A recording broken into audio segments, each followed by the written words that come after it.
Dun dun dun. Dun dun dun. Dun dun. Okay, that's enough. Dun dun dun. Hello, everyone. Welcome to this next foray into madness, aka Dungeons and Dragons. Like, that's just Dungeons and Dragons all the time. It's just crazy. Crazy talk, crazy people. Crazy parties. Crazy parties. You just love those little emojis, don't you? Butcher! Yeah, that's great. Oh, yeah. You're like, I'm not gonna have. Oh, but see, on here it doesn't have it that far, so you can't see. That's too bad. That is too bad. Because you're like, I don't have to show my emotions ever again. I was doing physical comedy. Damn it! I'll just put emojis on screen. This is fine. This is how we're gonna work now. All right. I don't. Surprise, don't have a specific intro for us because I guess I'm just lazy like that, you know. But, you know, we can use our imaginations or something. We have Oh, with what a great us some. Thank you. You're imagining it right now. Just astral project it to the rest of us, and that'd be great. Thanks. Got I'll send you my astral code. I don't know. I don't know what I'm talking. It's fine. Just And move it's it a on. picture of your astral code. Astral code. Oh no. Yeah, that's a thing. Okay, well, so we have with us Sonder / Josh, who's coming in playing Gruff. We have Shelby over here, most widely known as Emo Slice, playing Sybil. We have George playing Martel, and the lovely David playing Pighug. We're super excited to go into the depths of the abyss to rescue a friend, because that's what we do. Whenever friends are in trouble, we give them our thoughts and prayers and wish them the best of luck. My heart goes out to you. My heart goes out to you. Yes, exactly. My heart, I'm really feeling. My heart's everywhere, Yeah. but the rest of my body's still here. But in the AC where I'm comfortable. Sending for the you most some part. positive energy. There you go. Positive energy for the win. All right, so we are going to jump right in there. Word has reached all of you, one way or the other, that a dear friend and an ally has been lost and is in need of being recovered. Sybil, Martel, and Gruff, you guys have been spending the last few weeks, almost months now. Yeah, probably it's been a week since the crew left Silvery Moon. Probably like 2 weeks. I was thinking we're closer to 2 weeks now, but it's been a little bit since you guys, since Silvery Moon has been, Silvery Moon has been liberated. And the Knights of the Order there, as well as the Wizards of Evermore, have jointly started rebuilding the city, refortifying its structures, defending against, any sort of like small bands of ne'er-do-wells that would think to try and take advantage of a city no longer in Imperial control, only to find that they are, and fixing the Fang. Thank you, Iskra. You guys are also fixing. Oh, Gruff was actually on that party. I forgot. Yeah. Gruff has been fixing the Fang with Grandma Illy, making sure that the boys are alive and well, etc., etc. But now word has reached you that Afriel is in need of assistance on a mission most dire, and Aelin has asked if you would, knowing how well you guys had worked the last time, if you guys would mind taking a little trip to Atet and seeing how you could help in the situation. Martel and Sybil and Gruff. So you pack your bags, as it were, and taking the next bus to Atet, as you guys have now arrived in the city of Atet. It is a sight to behold. And we'll say that you have spent now the last day or two getting supplies together and waiting on a few more individuals that are to join you with this rescue operation. I'm gonna change this real quick. Let's go with this one. And it is an amazing sight, this city. Don't think any of you guys have seen it before, right? I don't think any of them have been there or have just heard of the tale of the floating city. So,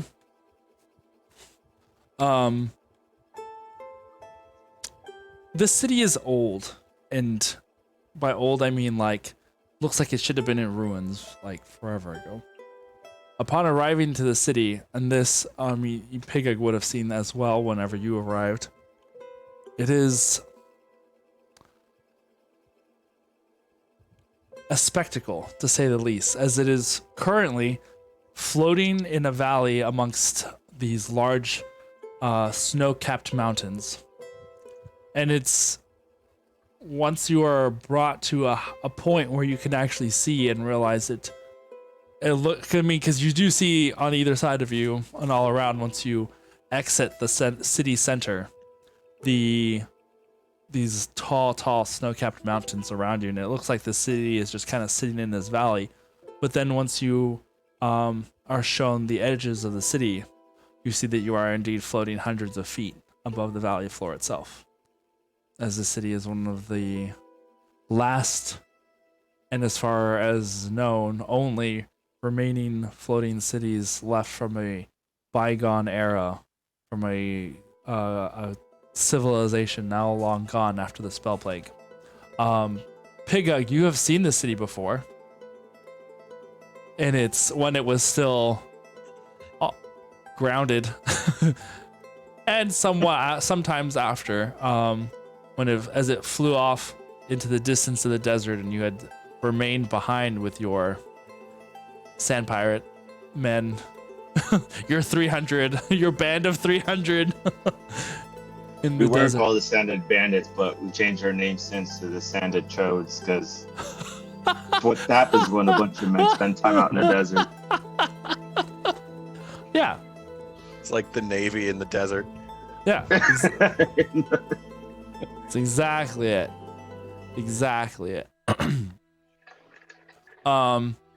Once you guys have arrived in the city, you are all greeted by a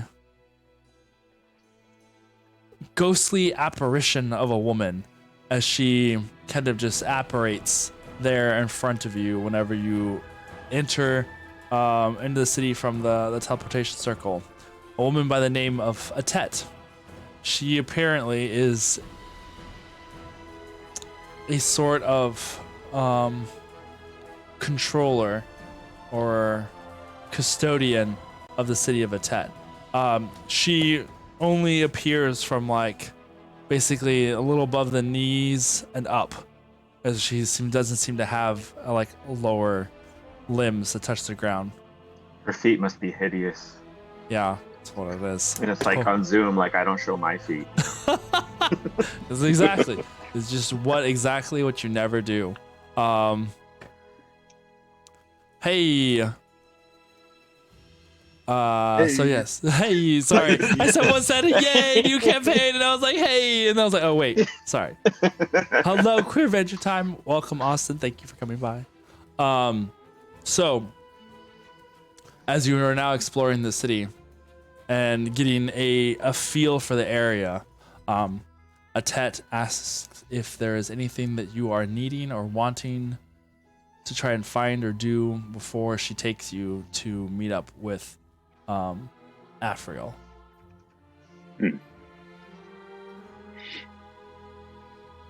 Well, Pigga here still wants to know, is it gonna be light or dark where we go? Should I bring my sunglasses? Oh yeah, that's right. Being from the desert, you do carry your Ray-Bans with you at all times. They're like chromatic colored. There's just like that little visor look, you know? Just Yeah. one visor. like One visor lens. with like that really obnoxiously orange like plastic that kind of keeps it together. Plastic. Yeah. Yep.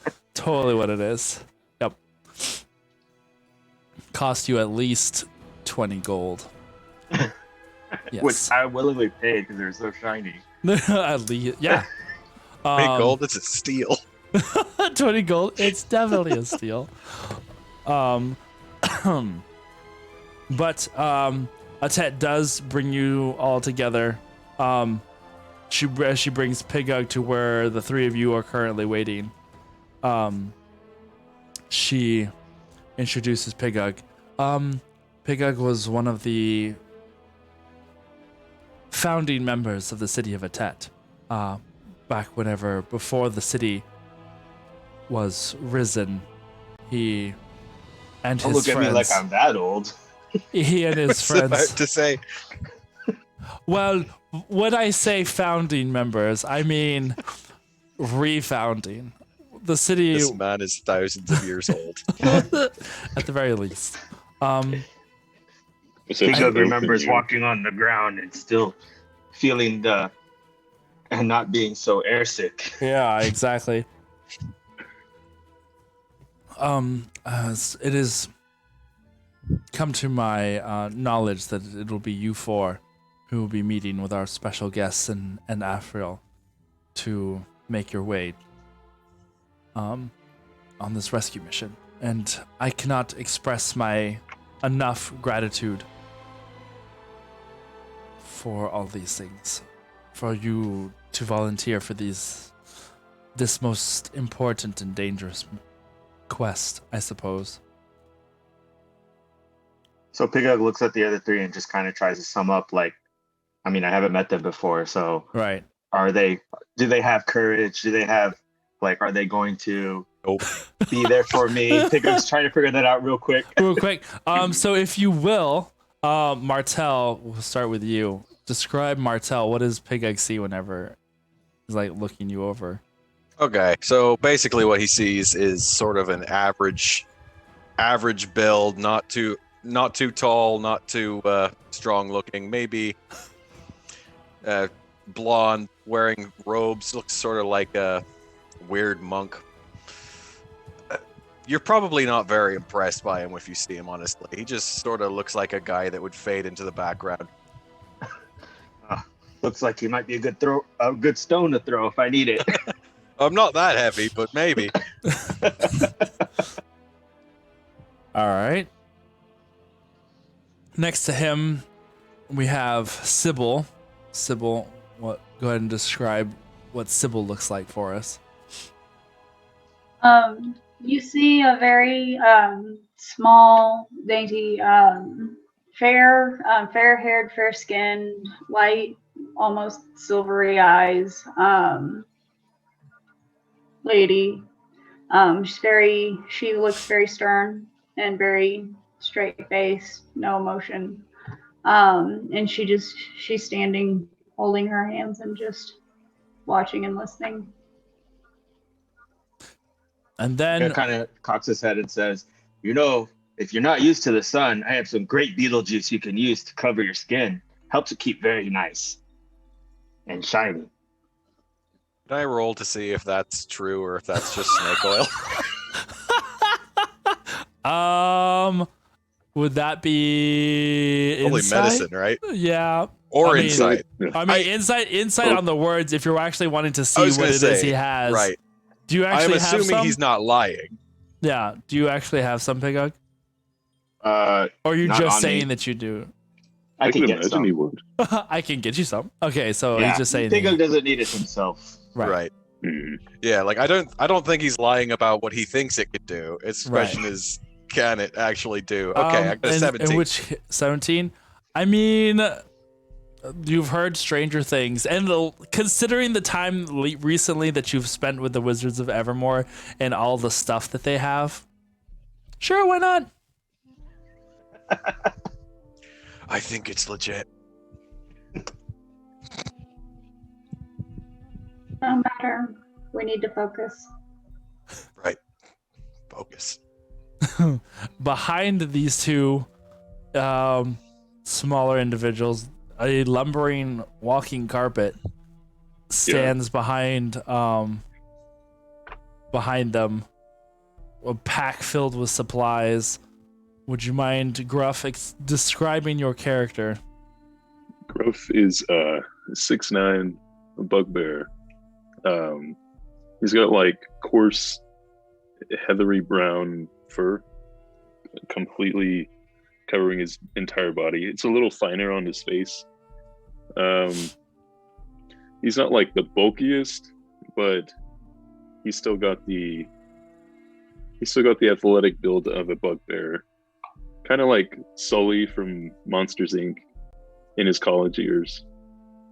Imagining I the don't Chewbacca. actually work out, but looks like that. Yeah. Yeah, Basically a Chewbacca. Yeah. That's what he was intended for originally. But he has the feel and vibe of like Jason Momoa when he's wearing that big top hat. Oh, Yeah. What is that- what and is then he's that got a from? bunch of little gadgets all over him too. Gadgets. Oh. Are any of them particularly shiny? They are. Yes. Pigo's very intrigued. Lots of little things all over him. yeah. He's literally covered in gadgets. It seems like there's just like shiny bits on his back, on his pack that he has. Mhm. That seem to be dangling from various like hooks and strings on him, on his person. He is loaded with shiny. Pigo just says, so you collect shiny things too, eh?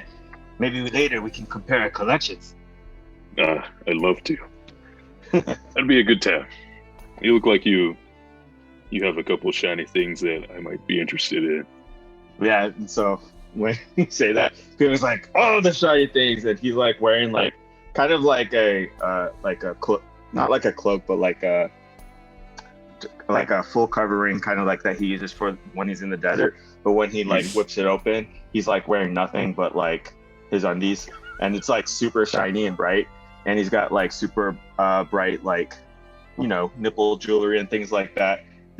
And they're just like glinting in the sun. He's like real proud to show You it. just had that pervert moment of just like him Oh, opening no. his thing, and it's just like you just see like what's it called? Oh my gosh, not Hard Bodies. What is the other Chippendales? It's like Chippendales kind of thing. Chippendales, yeah. It's just like muscled body and then just like shiny loinclothy underpants. That's Like quite the piece. I see you're admiring my pieces. Hmm. a mistake has been made. And then I turn back to Atet and just say, so yes, are we going somewhere light, somewhere dark, cold, hot? Well, I personally have not been to where you're going, so I can't exactly tell you. But if you are ready, then I can take you to Afriel and our guest, and we can they'll be able to give you more information. She kind of smiles and shakes her head at Pigug. It's like, what can I roll to see if I can tell if she knows more? I have detect thoughts. I will say, it would probably be insight for that. And detect thoughts is just like an innate ability, right?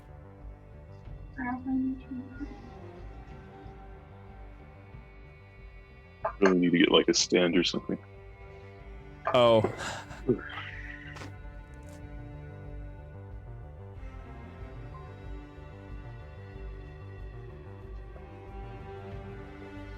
No way. Bring the chair down. I rolled a 30. Nice. Oh, heck yeah. Wow. I have plus 10 and I totally rolled a 30. Is that your first 30 ever? Yeah. Congratulations. You can sense all the Level information 10. she's thought of in the past year. Well, interestingly enough, your insight into like body language and facial features tells you that she's being earnest. However, using your innate abilities to try and detect her thoughts, there is no one present. The figure that you see before you of Atet is, you realize, a illusion, and is not actually a physical being or a being present. It is just simply a magical illusion that is like transmitting of some sort, voice and sound. I approach her and I just kind of look at her really curiously. What are you? Oh, sometimes I forget. You being from Silvery Moon, you are familiar with the powerful device known as a mythal, correct? The one I that am at least aware of the term. The mythal here in Atet is slightly different. It was more artificially created than natural, like the one in Silvery Moon, and thus it needs, for lack of a better term, a host. I am currently down below in the center of depths of the city. I use the mythal's power to project an image of myself. And it also, with its magic, allows me to speak and see, while my physical form is down below. So It's fascinating.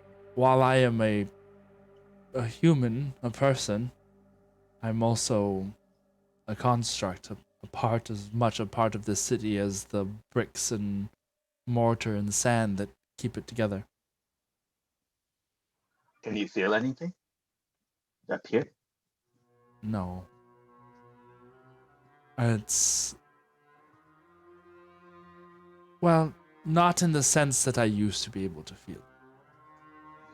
I can sense the structures around me. I can sense where people are in the city. It's as if being in all places all at once. So one could say I do feel whatever the city feels. But beyond that, I don't.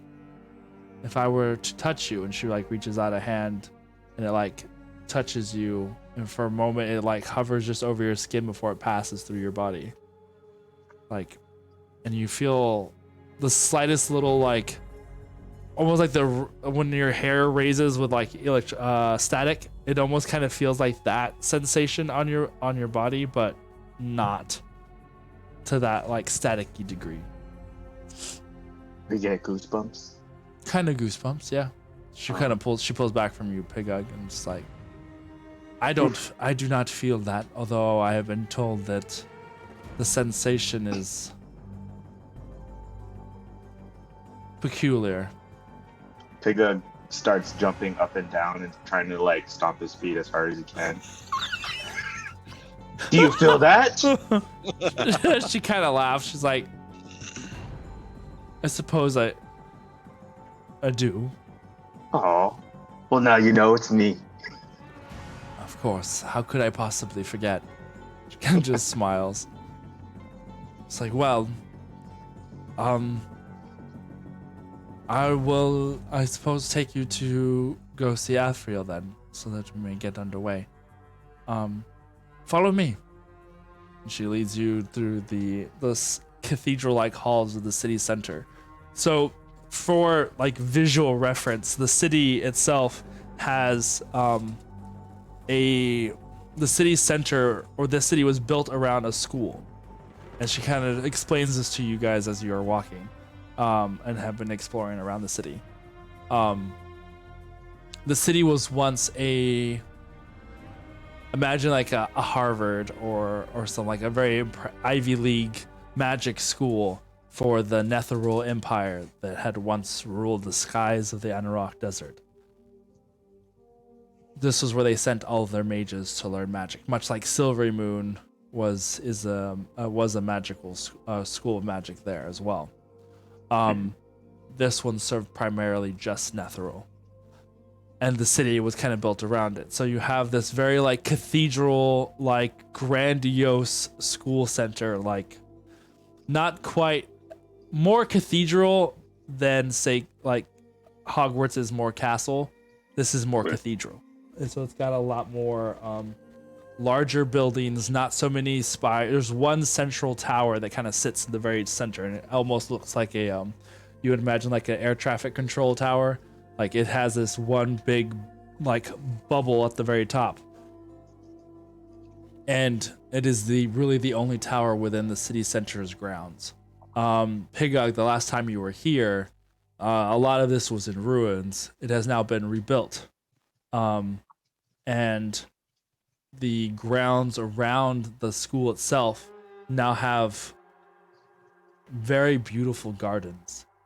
What had once been empty, sandy, like expanses around the school. Remember how it had like a wall that kind of surrounded it? So between the school and the wall now, it's just like beautiful gardens filled with all sorts of not just vegetation, but like actual like fruits and vegetables as well. It's almost a garden of a edible variety as well as that of just pure beauty. Do we see any of the people around? Yeah, you see several people around. There, once you guys had arrived there, within the teleportation circle of the city center, like it's not a constantly people coming and going kind of thing, but there is people who live here. You see various members of the Harpers. They kind of are moving in and about. In groups, you see, as you guys have explored the city, the immediate environs around the city itself are those once empty neighborhoods have now been occupied with people. A lot of them refugees running from the Empire have been brought here. It's people who have escaped from camps that the Harpers have released. Prisoners that are practice magic have been brought here as a way of getting away from the Empire not being able to be found again. There's one side section just outside the city that had once held a lot of mage towers that were had been collapsed, and currently is now looks like a small forest where druids, these large Furbolg druids, have set up their homes. These enormous trees have grown in a span of time that shouldn't normally be possible for the size of these trees, but you've seen now enough people around here that look to be of the magic practicing sort. And I don't know, well, Pigug, you've made a roll perception See check what for me. Kindred can do. Yeah. Perception. Yeah.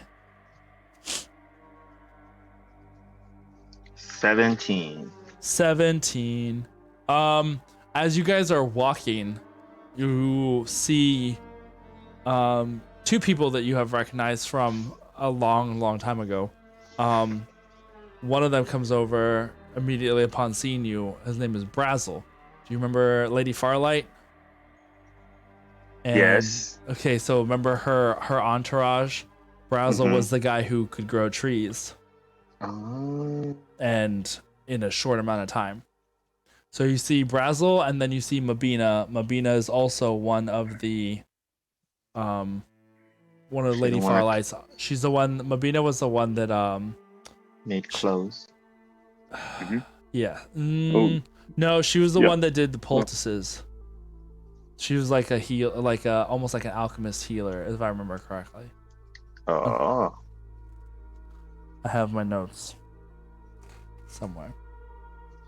Pigug just kind of But are yeah, they do they see me? Brazel's the one that comes over to you. You see Mabina walking by, but Yeah. you see Brazel and he comes over. He's like, "Is that Pigug that I see?" Pigug kind of opens his arms like, Brazel! Brazzy! Brazel? He kind of Brazel? just trying to remember his name. It's like, "It has been years since I have seen you. You've grown."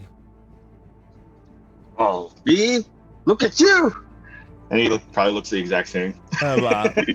But in Pigug's mind, he's completely different. It's literally probably been, last time you saw these people was whenever you were leaving Neverwinter. Yeah, that was Like, wow. That was It a was long time 'cause ago. They came to the city after it got Yeah. destroyed, right? No, before, because they got Afriel, and you guys were like splitting because they knew that was something bad was gonna happen. So yeah, it was just before that whenever you guys saw him left. So yeah, it's been a long time. And then we got little Big Ugly. Yeah. Oh yeah. He died. Why do you have to bring that up again? It's been too long, my friend. What are you doing here? Well, and he kind of points over to some of the gardening. He's like, someone needs to put a little green on this earth. So, well, beautiful work, my friend. I've been working with the local druids. Quite crafty they are. I hear they make a mean stew. That they do, and a really powerful alcoholic beverage. If you are wanting to lose at least a night and possibly a day's worth of time, I highly suggest coming to one of their feasts. Well, I can if it's anything like the one Galil makes, then I think Pigga kind of like looks a little. Well, you my see, friend. when you say Galil, like his face kind of drops a little bit, and he kind of just puts a hand on your shoulder. And is like, once you return, we shall need to catch up. And how is the lady? Oh, Farlight, busy as ever. I'm sure she's even looks up to the ceiling, but you imagine to some higher floor, and just like, I'm sure she will be looking forward to seeing you. She probably already has, huh? Probably. I must attend to my duties, but as soon as you're able, look me up. We'll catch up. I love ketchup. See you later, Brazzy. He kind of just like walks away with that like, wait, what? face. All right. So Atet leads you through the school, and you can see that while this is like, it is a school, but it has also been converted into like a city center. There's a lot of set up shops that have been made inside. Administrative buildings and the like have been put into like what had once been libraries and lounges. But you are brought to a upper floor. You go and then up to another, and up to another. And upon reaching the fourth floor, you're brought to a open study area that has like a little balcony that overlooks a good side of this portion of the city. And there within this room, and I should have done this earlier, but I was going to put in Discord on the break. I will put pictures of these people that were just like Brazel and Mabina. I have pictures of, and I'll put them in there so that you can see visually who these people are. And upon entering this room, you see what looks like a long table that is set up like a conference room. There on the balcony, I was gonna say the terrace, but I guess that's terrace and balcony are kind of the same-ish. Anyway, on the balcony, we'll go with balcony. You see a young man in his mid-20s. His hair wavy and curly kind of comes down to his shoulder length. Pigug, you recognize him as the one that you had seen in your visions previously. A familiar boy now grown into a young man. He turns to the rest of you as you enter. I was like, so you have arrived. Kind of smiles and bows at Martel and Sybil and Gruff. I am Afriel. I help run this little rebellion of sorts. I'm glad that you're able to come. Carp? And Pigug He was the Doesn't know if biggest. he should like run Yeah. towards him or bow down. He has the biggest smile and then starts walking over to you with arms extended. Hello, Pigug. It's like Pigug runs over "Kirk!" and like goes down to hug him and then does, and then as soon as like Afriel like hugs him back, he kind of lifts him up. Yeah, I imagine. It's just like, yep, still just as strong as I remember. Good to see you, buddy. Yep, you too. You can put me down now. Oh, okay. You know, Pigug, I should have known better than to assume that you would have lost strength out in the desert. If anything, I feel like you've gotten stronger. And he's like, "Oh, it's my special routine. I should show you it. I actually have a program that, if For four for easy only payments of $5.99 gold a week, yes." It's like insanity workout, but like you have to be in the desert. Yes. No water weight. No, Ever. Yeah, right. literally no water way. It will, that'll fixes that problem right away. Aelin, he like turns to the three of you. He's like, Aelin has told me much about your efforts in saving Silvery Moon, and I am grateful that you were there to help with that. My friends would have been in a lot more trouble had you not been there to provide the distraction that was necessary. We do what we can, and we will all be one of the scene. Kind of smiles and nods. It's like, please, feel comfortable. We have important things to discuss, but we try to keep it as family-like as possible. It helps ease the stress of tense situations. Please take a seat, wherever you like. What do you guys? Yeah, I guess Pigo just kind of plops down the nearest softest thing. Yeah, I'm gonna sit to Pigug right. Okay. Pigug right. It's just like theater stage left. It's like I sit on Pig's to Pigug's right.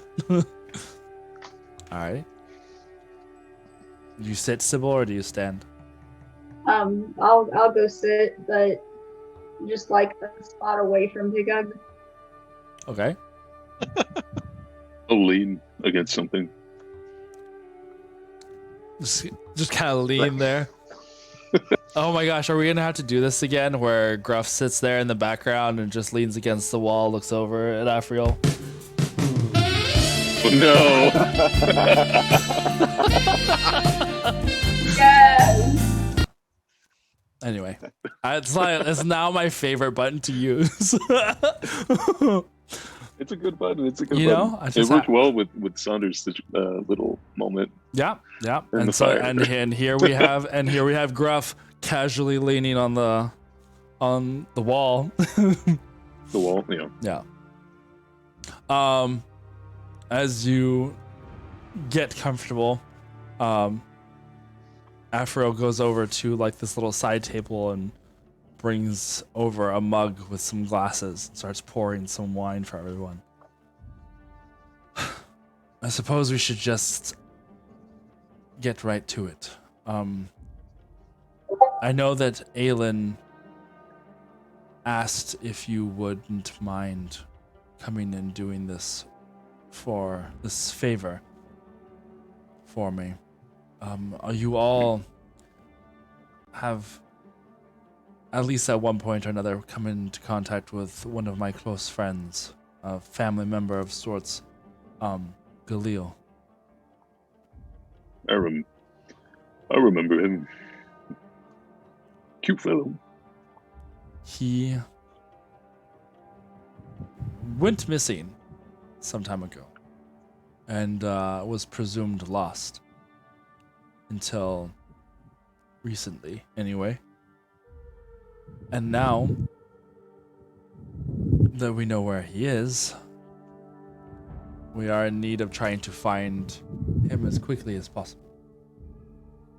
He is in a dangerous place. How familiar are you with the realms of the abyss?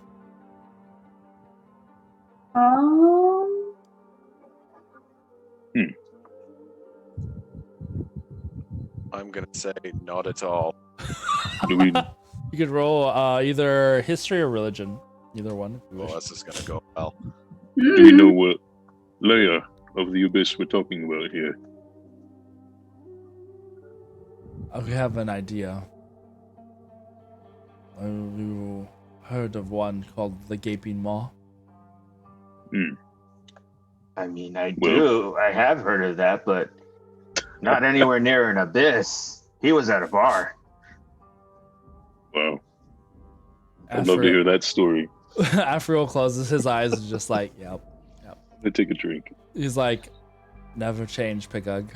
Never change. What did you get? Did you guys roll? Okay. 17. Let's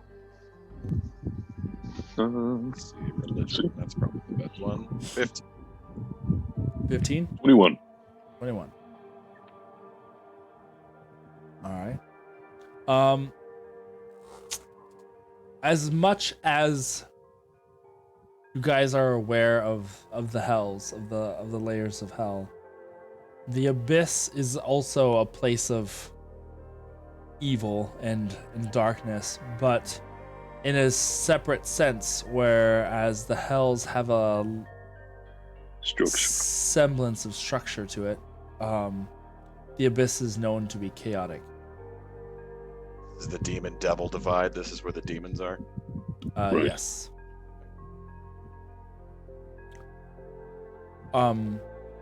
It would appear that there has been some sort of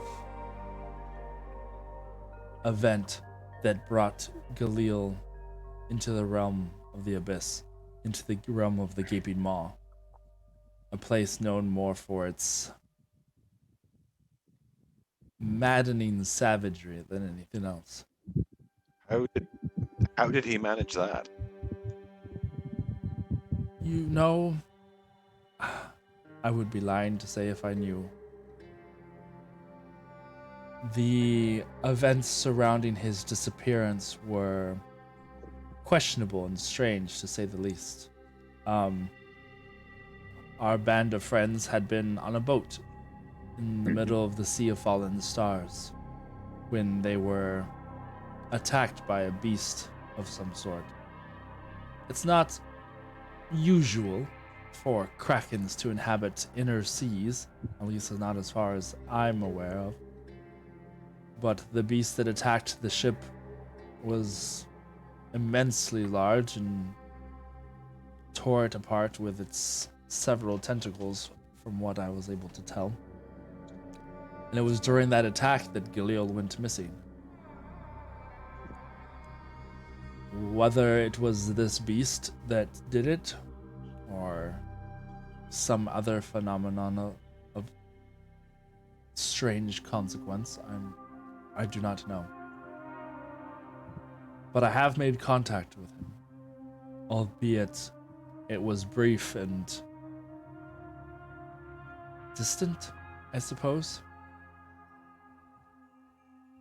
I know he's alive, and for the moment, safe. But I also know how dangerous that place is. And there are still things we need him for on this plane before he goes off adventuring in another. That Does he being want to be? what? So is he in trouble? I don't think so. At least not yet. But I don't know. You never know how long that's going to last. And as he like pauses for a moment, you hear another voice come from the other side of the balcony. a woman's voice. True, although time spent within the abyss is generally not one where you want to go on vacation. Coming from around the corner, a woman whose face remains veiled with a cloth, wearing almost priestly-like robes. You can see the faintest of golden-eyed glow coming from beneath the fabric that covers her face. And you can see her head, the way the cloth sits on her head, she has like these horns that kind of like go down and around the back of her head.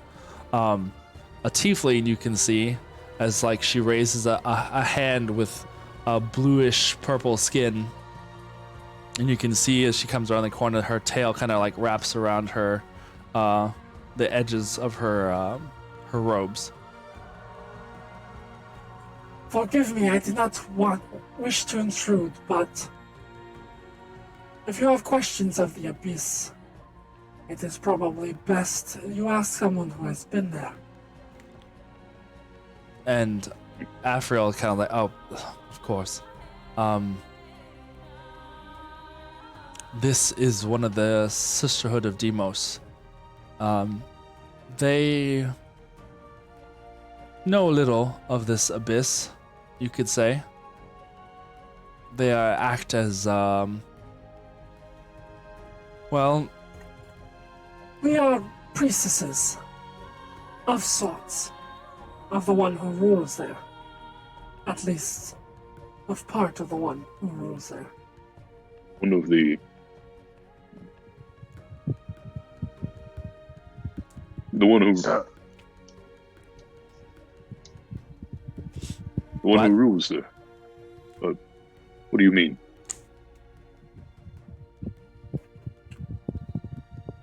Are you familiar with the tales of Demogorgon? Yes.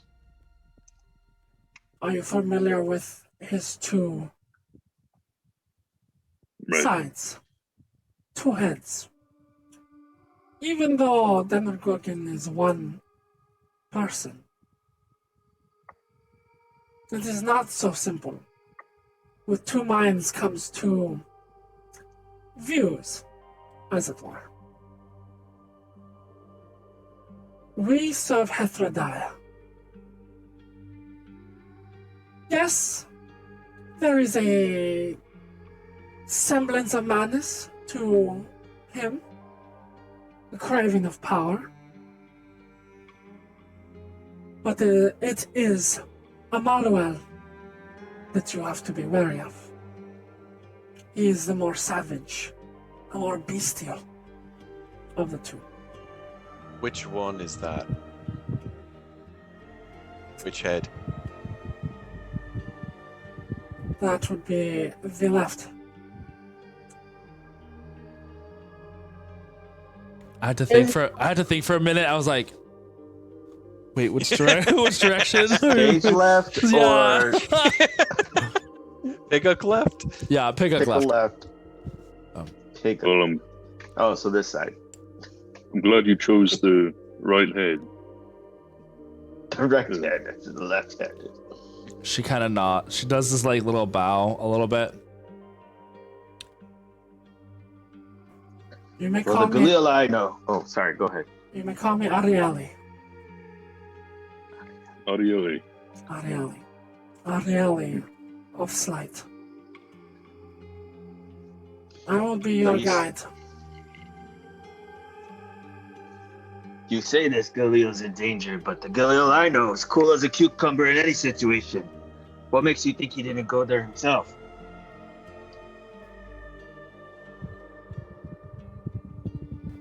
For a moment, there's like, the Arieli kind of like looks over at, Afriel, and Afriel kind of like looks over at you guys like, I suppose you have a point. However, it was not the tasks that I had sent them on. I fear that there may be some entanglements involved with Aliquin and his patron, but it is not exactly a certainty. Bigug is now making the connection when you said tentacles on the ship to the time where he saw Eloquent taken away by a bunch of tentacles, tendrils, or whatever. Yeah.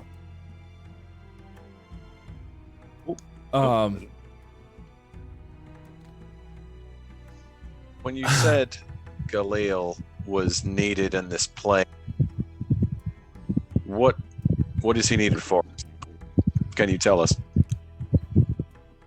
It's humor. Can't you tell? Definitely. It's true that there aren't very many funny people here. there's generally a shortage of funny people across all of Faerun. Just how it goes. There's only 4, okay? And the last one else was just takes it too seriously. Yeah, everyone else is just super serious. Yeah. Afriel's like, there are things that you and I don't understand when it comes to the future. But one of the few things that I do is he has a role to play once this comes to its finale. Well, if you think role playing is what we need him for, Afriel, we will go and get him. Well, Pigug will. And he looks at the other 3 and I'm like, I mean, y'all are welcome too. Don't think you Must need have us, been brought Bigger. here for a reason. Yeah. So, are there any questions for me? Or are we ready to go? How do we get back? Ooh. I will be bringing you back. Oh, There are... The ways to get to the Abyss are thankfully few. We, at the Temple of Cacophony, have one controlled means of reaching the Abyss. And it is there where we are going next. Of sorts. Afriel picks up from here. Well, from here, you are going to be going to a city off the Lake of Steam. It's far to the south. Have you heard of the city named Mintar?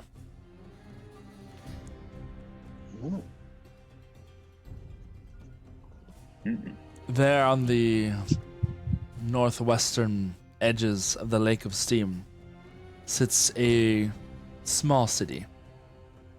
And luckily enough for us, the location of a harbor portal, albeit old and fairly unused. Mintar isn't exactly a friendly place. But it is the easiest access that we have to get to this temple that Ariali is from. So you'll the be Temple of Kakafi. Yes. You know, I've never had coffee made with kaka, but I'm sure it's worth worshipping. You see Arieli kind of turns to Afriel and then looks back at you, Pigug, and then looks back at Afriel. This is a joke, right? And this is why we need Galil. He kind of just he just kind of nods and just like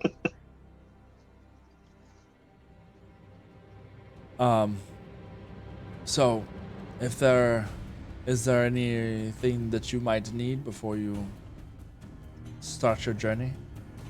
Any Did want questions? to ask. Yes. Will there be needed for any alterations to our bodies to withstand where we're going? You can see Arielle kind of like cocks her head and like seems to be looking up as if in thought. Yes. Of sorts.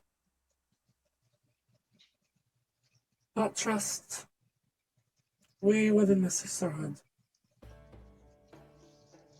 have become proficient in the means to which we go to the Abyss.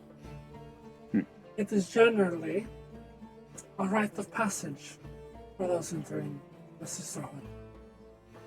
But in this particular situation, we shall just call it a favor.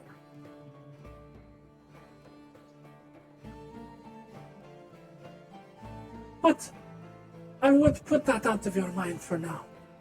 We must arrive at the destination first. Then we can worry about the alterations to your body. You can hear the slightest like smile in the way she says that. Oh, this is going to be weird, isn't it? There is no finer way of putting it. Yes, it is going to get very weird. Perfect. Figure like is kind of like aroused thinking about what could happen, and he's like, "I hope it's painful." There is a measure of pain involved. The most 6 inches more away from him.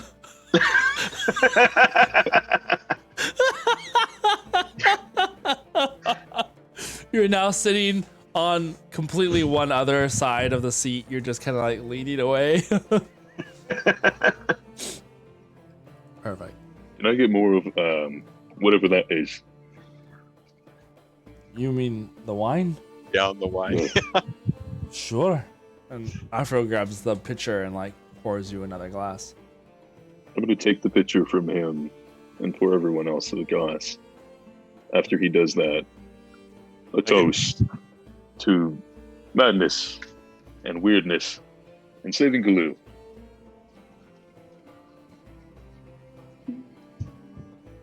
Cheers, mate. I'm going Cheers. to down my drink.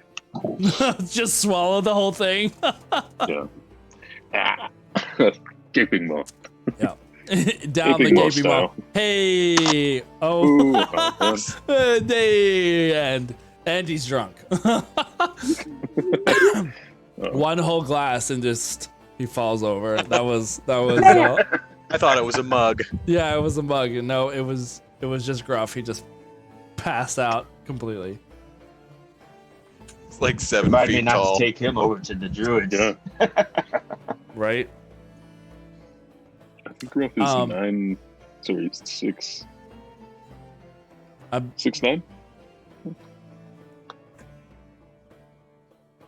Either we leave this afternoon to go back to Mintar, or we go in the morning.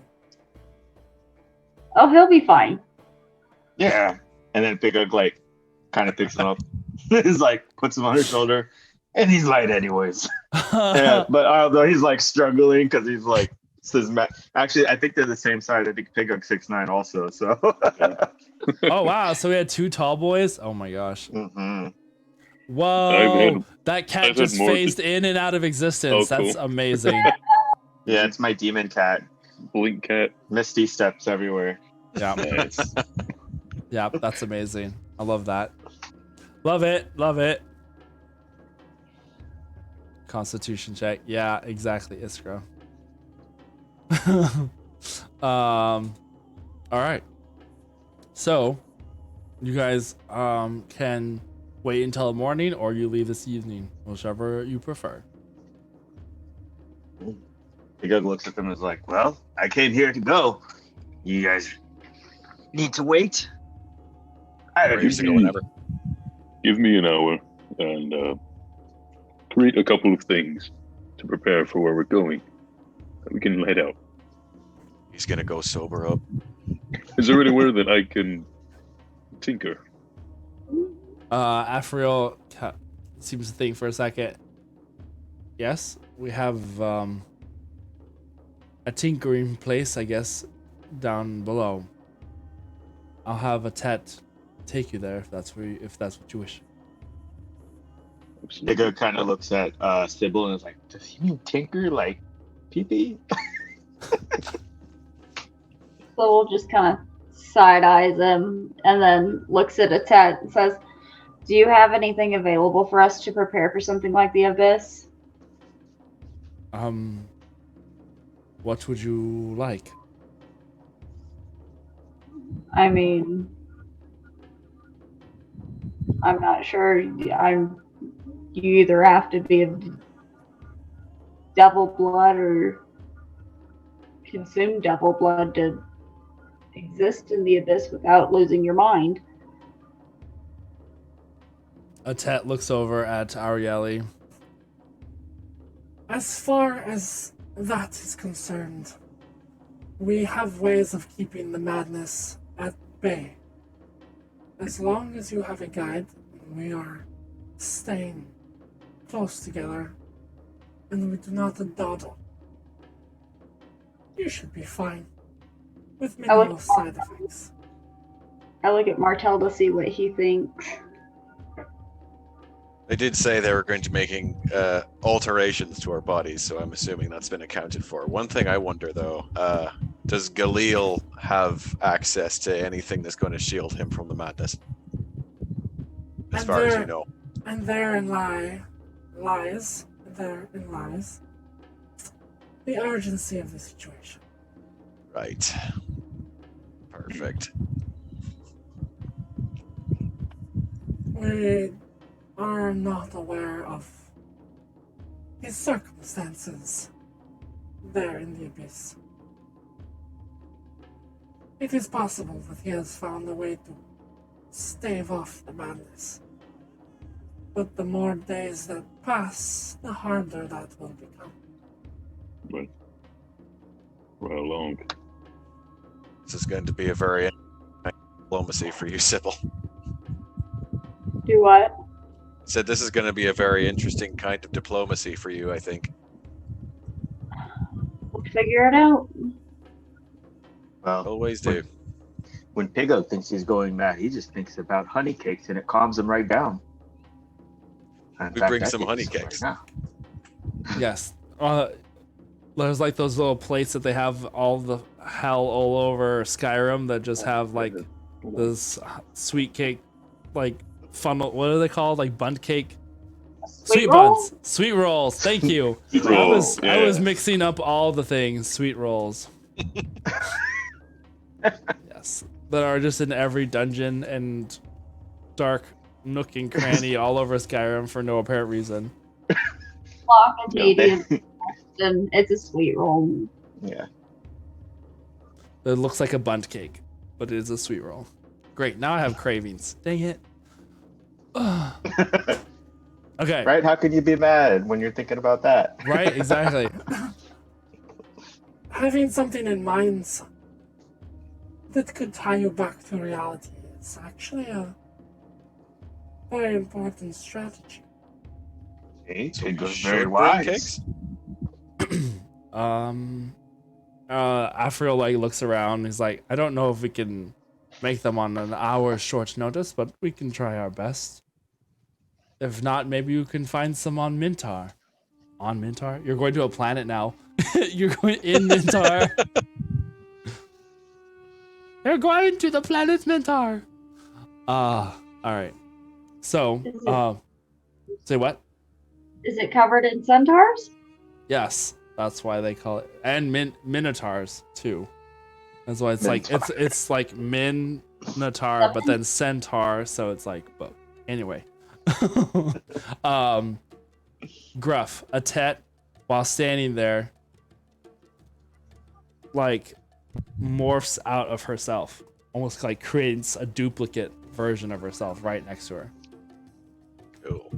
It's like, if you'll follow me, I will take you to the forges down below.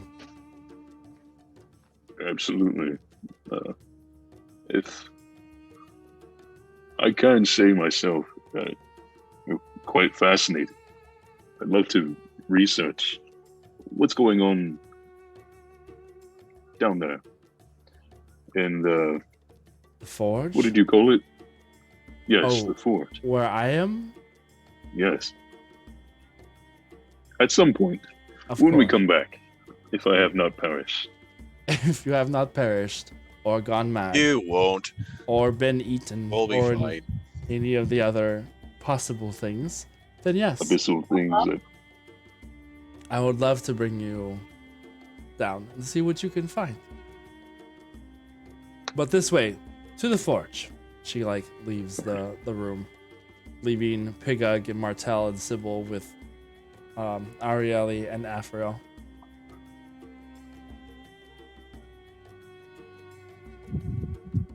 So Pigga kind of looks at the other two and are just like, "You guys know each other pretty well, huh?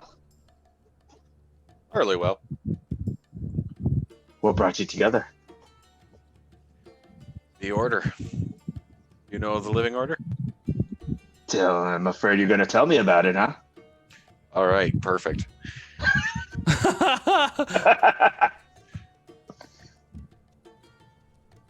Honestly, Sybil's more the theologist. Just pass it along. What is this, hot potato? The order protects the power that binds us. It's really kind of complicated. I don't think you would understand. Oh yeah, Piggo doesn't understand most things, which is fine. Piggo's okay like that. Afriel kind of just smiles at this exchange. I'm glaring at Martel. I'm just like, Pigug, Pigug, you know what druids are, Yeah, and they make good beer. Apparently. that they do. do we? No, right? We don't make beer. No. Yeah, I didn't think so. So, druids protect life. And you know how Sonder uses a lot of his fists and feet to attack? Very elegant. Yes. Like a monk, right? Hmm. So if you were to combine those two things, the Knights of the Living Order are protect life, but they are also great warriors.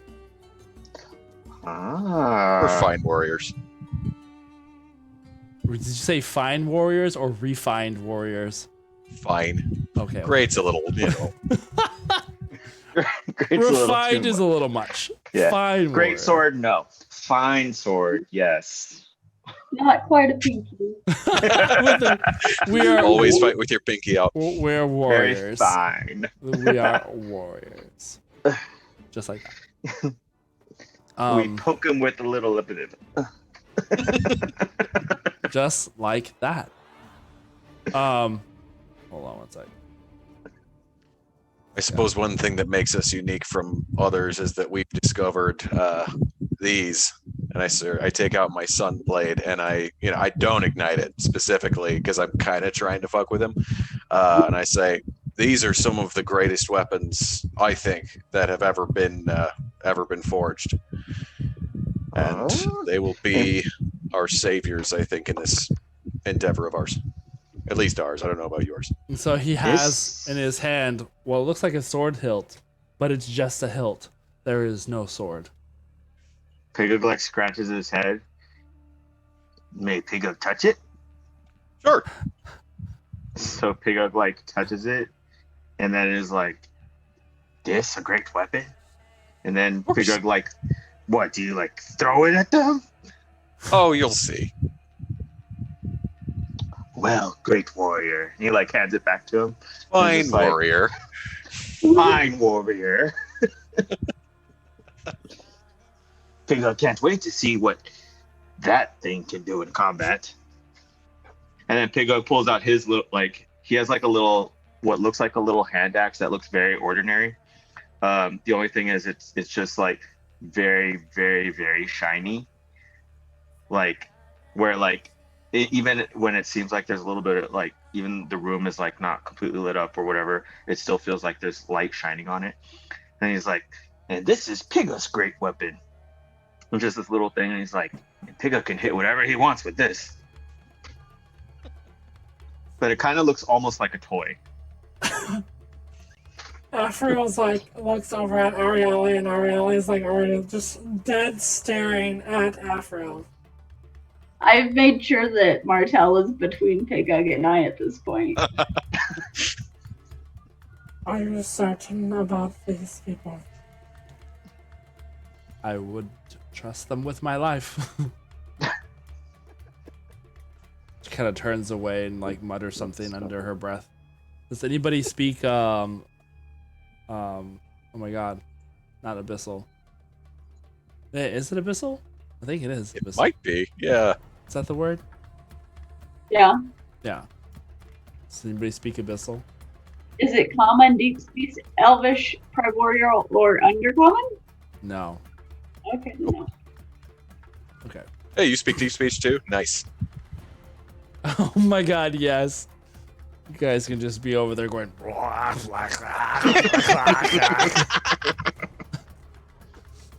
This will be perfect.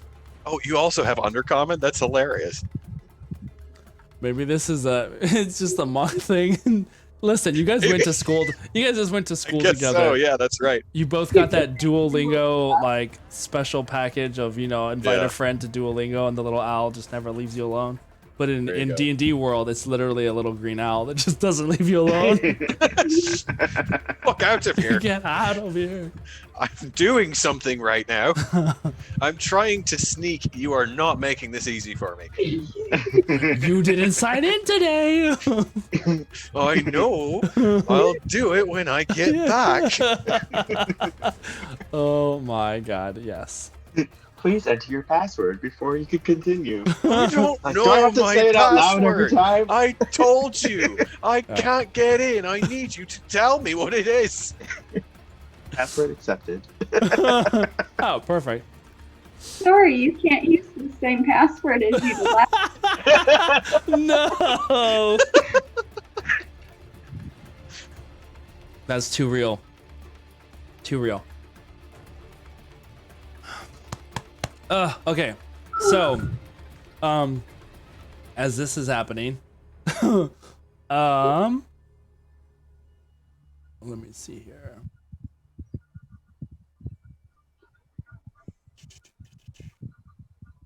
I was gonna say Sonder. Gruff, Right. you are being taken to the forges. Deep within the center of the city of Atet. You are taken to sub-level after sub-level. And you start to recognize the sense of workstations, like the acids, the oils, the leathers, the smell The of smell. binding paper. It's like Yeah. a workshop. Oh, You my- see these little like don't want to say like cubby holes, but they're just like little side rooms that have been turned into like it has like a desk covered with papers and various glass tubes, and one side of the wall is completely blackened with like scorch marks. Then you pass into another as you're going down this hallway. Pass by another room that also has the obvious after effects of some sort of magic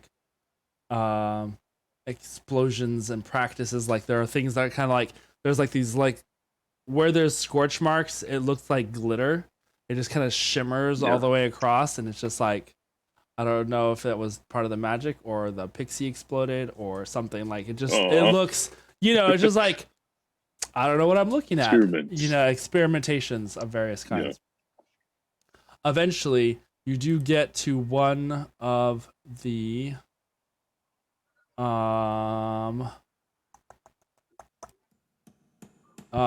Is this the place that I think that the Gloomstalker used to be? yes, we had gone yes, down? yes, Okay. yes. Yeah, you as Josh know where we're going. Yeah, Um, that's Josh. yes. But eventually you do come to this larger room that has a little like small miniature furnace. Up against one wall, you can see there are strapped to the wall these two golems, these metallic golems that are currently like chained and bound to against the wall. A small gnome woman with a very straight hair cut with the goggles is currently sitting at a desk next to them, reading a book that looks like almost the size of the gnome itself. And just very Is her busy. name Her name is Edna Mode. Yes, also known as Beryl Goldweaver. Yeah. But as Atet comes into the room, almost immediately, and you kind of see this, your eyes kind of like continue to pan across this room, and immediately a young tiefling with one broken horn comes up to you and is like, shh. Kind of looks over his shoulder at Beryl and just like, what can I help you? Like looking over, he looks at Atet, kind of nods, agreeing, Look at it too. then looks at Gruff. I'm assuming you came here for a specific purpose. Right. I was going to work on a couple of things. Oh, do you need a workspace then? Right. Who's that? Oh, that would be the boss. She's currently been studying this book for days now. Then she gets very, very cross when interrupted. So I suggest that we work outside. Come with me. We can talk. Did she create those? The beautiful No, those golems are it's artistry and no, mimic of the body. It's but it's complicated. She's been working on them. I think she's trying to get them to work or something of the sort. Not exactly sure, and I haven't tried to ask. She gets very cross when I meddle in her things. But come with me, and I think I have a workplace for you. Is there anything in particular you're wanting to tinker with? I needed a couple of weapons, some basic armor that I can adjust and enhance. Sure. You like the artificer type? I am, yes. Well, I'm sure Beryl would love to help you out with that, but seeing that she's busy at the moment, I'm your best bet. This room here, the last one who used it, didn't come back, so you are now proud owner of this whole little room. This is perfect. Thank you. Yeah. Atet kind of just like looks between the two of you and just like, I am going to go. If you need anything, just call my name. Thank you. Thank you for bringing me here. This is nice. And the young tiefling's like, my name is Vice, by the way. I didn't quite get yours. Gruff. Gruff. And like giant hand. Wow. Well, that certainly answers that question. So, now, if there's anything else you need, I will see what I can do to help. Shall we get to work? Yeah, of course. I love having a companion. So if you can grab and we'll just kind of start working on that. Yeah, and he just kind of like he goes, so do I, and then he just kind of goes to work with you. All right, so for the next hour, you can work on whatever little enchantment things you want. Okay. The three of you, Atet brings you some books that kind of deal with things of the abyss, just to kind of give you some general knowledge. the books themselves are kind of like secondhand accounts of interviews with people who have been there or have claimed to have been there. How reliable this information is, kind of hard to say, but it's kind of, the depictions are of a strange jungle deep beneath the earth. Portions of the passages seem to hearken to Iskra says, so you're going to the underworld, volume 2. Yeah. Perfect. It does have passages that remind you of stories from the Underdark. The only thing different, though, is that this is a plane that is all on its own unique world that doesn't seem to have any sort of, or abide by any sort of rules or logic. It's chaotic and wild and vicious and brutal and maddening over time. As you kind of read, there are certain passages that you like confirm with Arieli. For the most part, seems like they are true. You have a wild ride ahead of you. And with that, we're going to go to break. So, as we gather our things and get ready for this next step of the journey, we'll be back in a couple minutes. We're going to go use the restroom real fast. I'll refill any beverages, and we will return with the continuation of this interesting voyage that you guys are about to find yourself on. So, don't go anywhere, and we'll see you in a minute.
Yeah, we are back.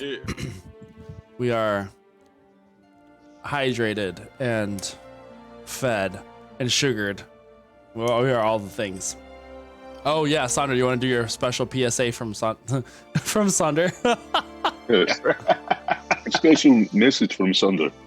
Make sure that you eat your breakfast. It's the most important meal of the day. You must also make sure that you are drinking plenty of fluids, especially water. If you do not drink water, I will make you drink water. And make sure that you take a deep breath before you do anything. To make sure that your mind is clear and that you do not make the mistakes that life often brings you. This is a special message from Sunder. Hope you all have a great night. Hiccups' mind is always clear. Wow, thanks, I Sonder. Now love Got that. one down. and knowing is half the battle. Yeah. Oh my gosh. Brought to you by the number 4. Yeah. No, fuck you. 4. Hello, Mara and Skull Kid. Hecko Gecko Doodle. Yay, G.I. Joe. You can't tell me what to do. I am a strong, independent ne'er-do-well. Perfect. I love you guys. You guys are amazing. All right. So, I miss you, Mara. yes, we miss you, Mara. But mostly Josh. Yo, tahini. I got to get some tahini in my life. I'm just saying. You do. Hecko Gecko Doodle plays tahini in Josh's campaign, and the stories I hear of the amount of chaos that she creates are amazing. Yeah, because Sybil plays in that campaign too with her. Mm-hmm. Sonder, we should record PSAs now for every game. Yeah. All right. Well, let's get back to it.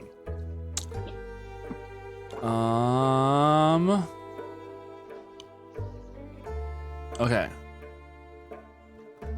So,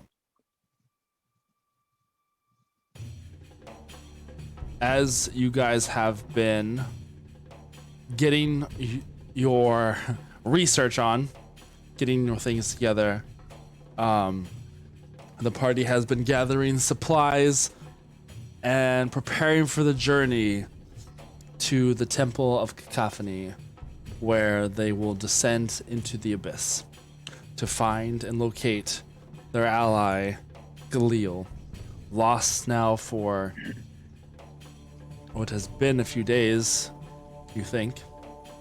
Who knows how time works there. So, as the hour is up, Gruff, you find that Vice is extremely attentive. Well, flirtatiously so.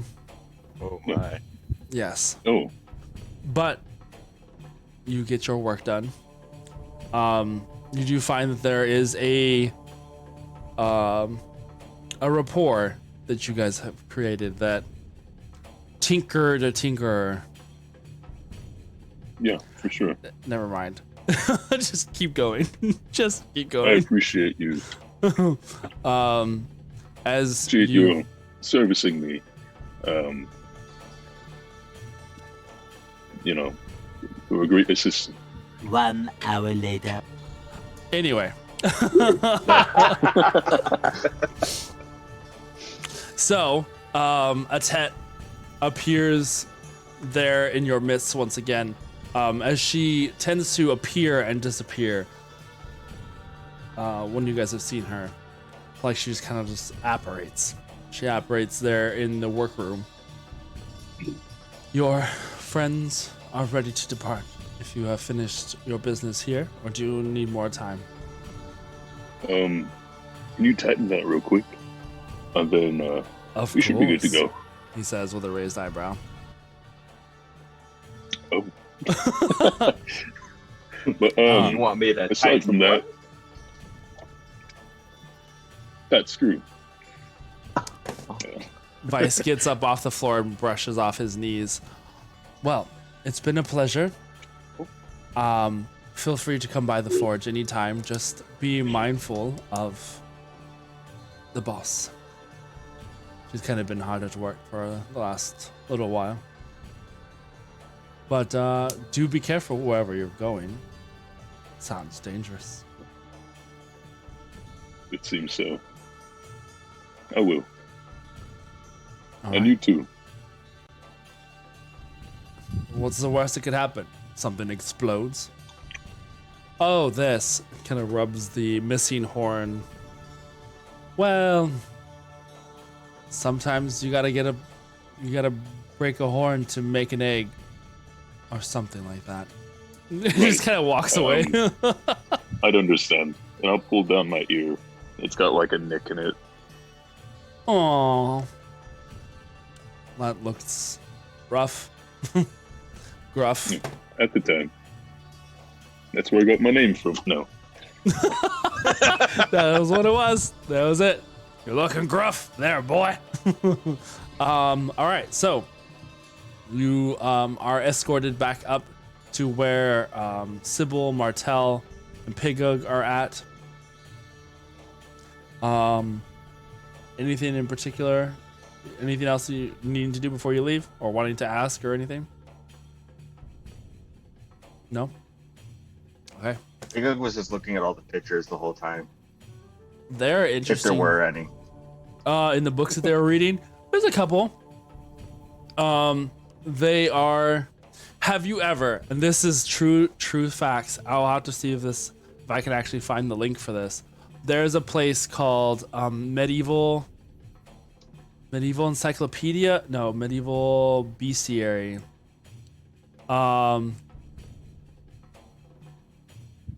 And it was like the Medieval Bestiary.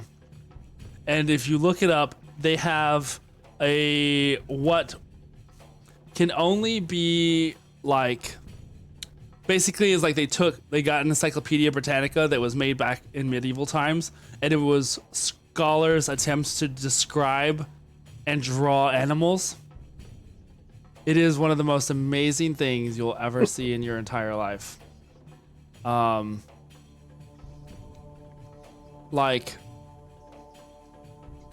I'm reading this. For a badger, for example, badgers work together to dig their holes in their mountains. One will lie down at the entrance to the hole, holding a stick in its mouth, while the others pile earth on its belly.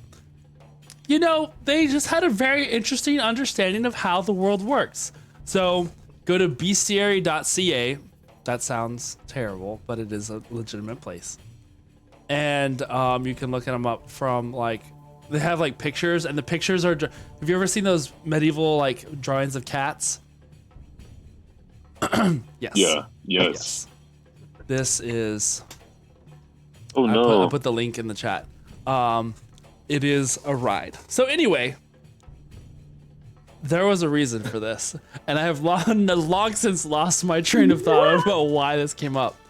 But oh yes, so the images that you're looking at in this book are kind of akin to just these really strange drawings where you're like, this can't possibly be an actual creature.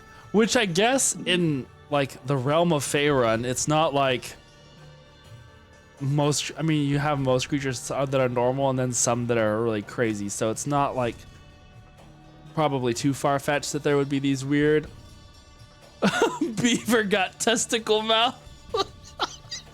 Oh, Mara. Anyway, yes. So, just random things. So there's some interesting pictures in there, Pigug. It's kind of like you're not sure if this is people's fever dreams of their drawings or if this is the real deal. But there you are. I like it. Thank Yeah. you. Arieli like has moved very little, hasn't really said or done much aside from answer your occasional questions. And then once Atet comes in to tell you that it is time for you to go, she just stands And Afro kind of does this polite bow. Thank you for your assistance with this, Arieli. Please extend my thanks to the Sisterhood as well. It is no problem. For now. Just remember that perhaps we shall call on a favor of our own. She nods and bows back at Afriel and then starts walking out the room. In fact, she leaves the room, kind of leaving you three there. And Atet's kind of like, all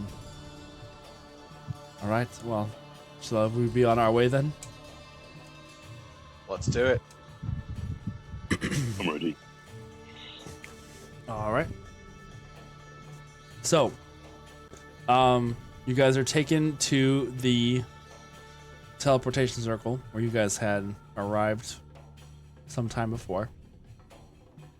And now you are standing there once again at Atet. Goes to kind of embrace Pigug a little bit. She kind of puts her arms on both sides of, or her hands on both of your arms. Please be careful.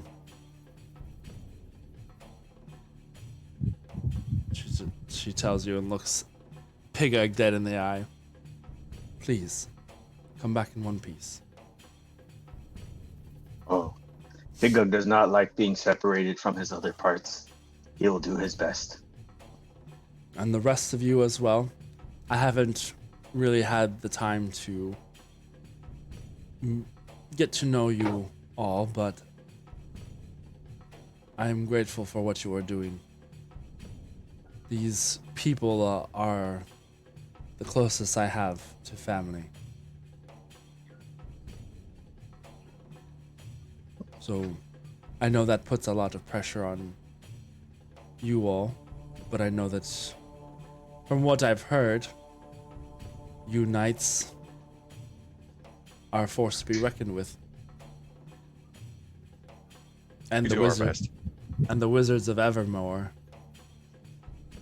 are extremely knowledgeable. I have no doubt that the four of you will be able to get back without problem. Kind of gives this little smile, kind of weak smile, like she's trying her best, but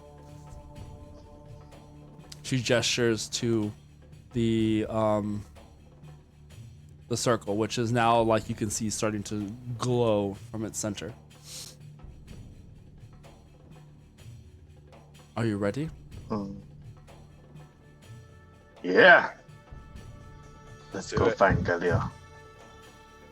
Arieli moves to the center of the platform. As you guys have been kind of following behind her, she doesn't move very much when she walks. Like, it's almost like, have you guys remember Mars Attacks? Remember, you remember the lady, the way she kind of like floated across the ground? There's kind of like some semblance of movement, but it doesn't match the speed at which she travels. It's almost like that. It's a very glidey movement as she goes across the ground. But without the exaggerated, like, arm thing. I just remembered she did that. She gets to the center of the platform, and the runes on the ground start to light up.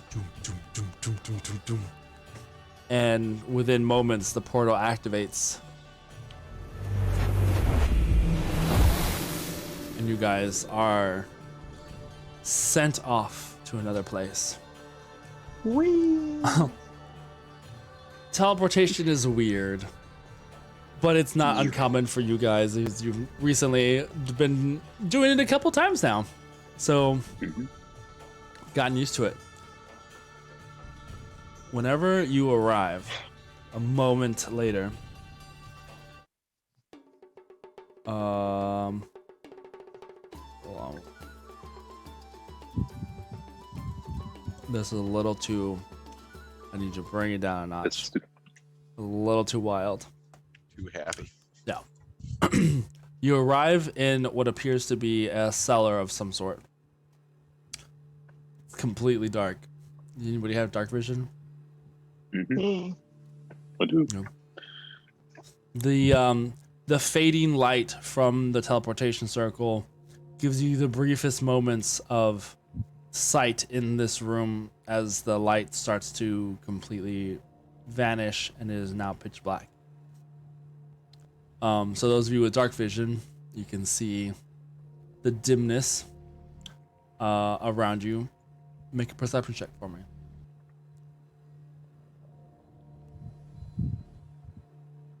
Does everyone have dark vision except me? I don't have dark vision either. I have it. 23. 16. 23 and 16. Okay. Mhm. So I see up to 6 feet, 60 feet. all right. Looking around this room, it is some sort of stone pillared cellar or basement of some kind.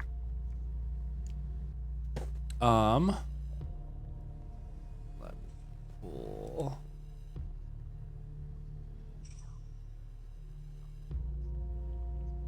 this up.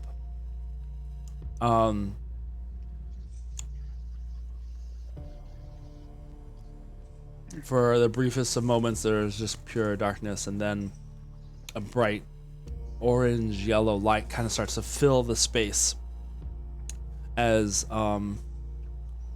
you see Arieli has a small little orb that she kind of has in her fingers, and is shedding off this light that kind of lights up the surrounding area.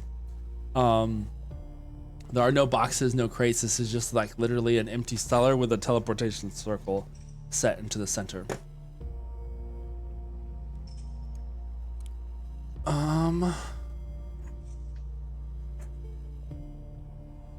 Here in the city, we are now far from the world that you are familiar with.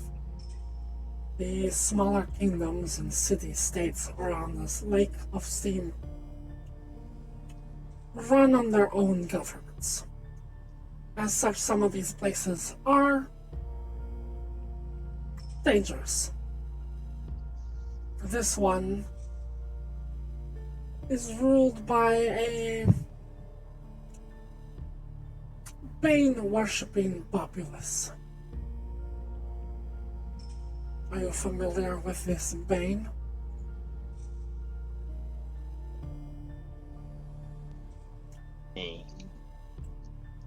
You may make a religion check if you wish.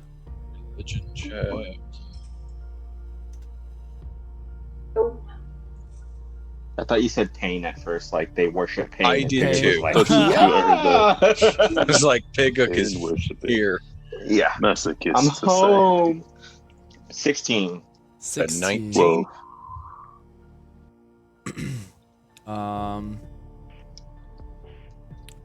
19.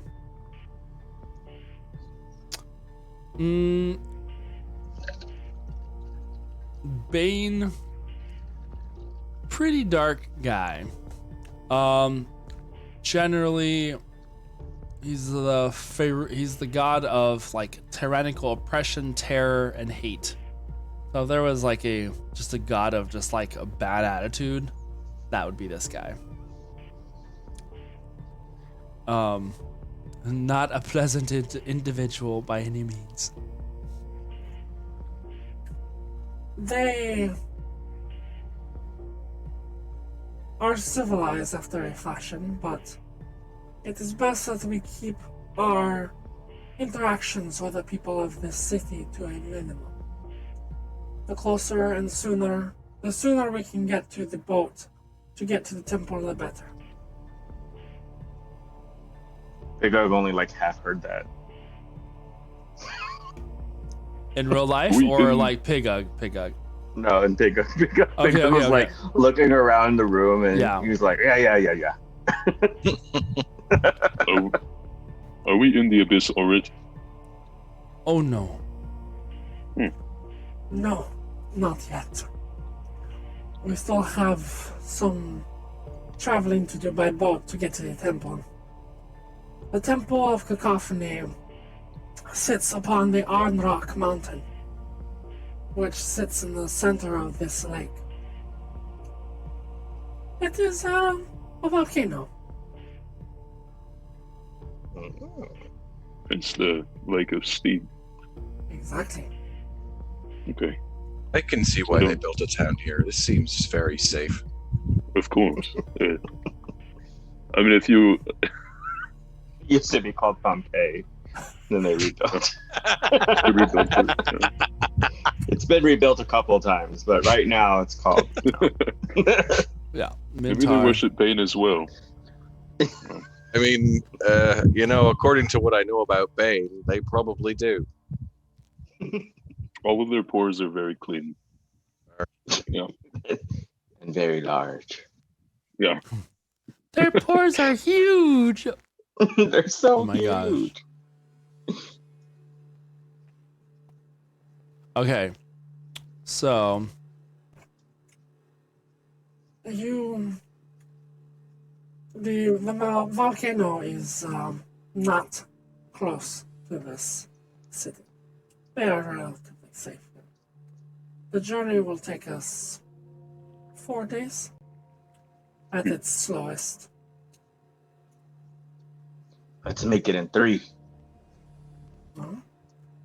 You like to go fast, do you? Yeah, I just don't like to stall. You might have a chance of surviving then. Alright, let us go. See if anybody is upstairs. she like walks forward.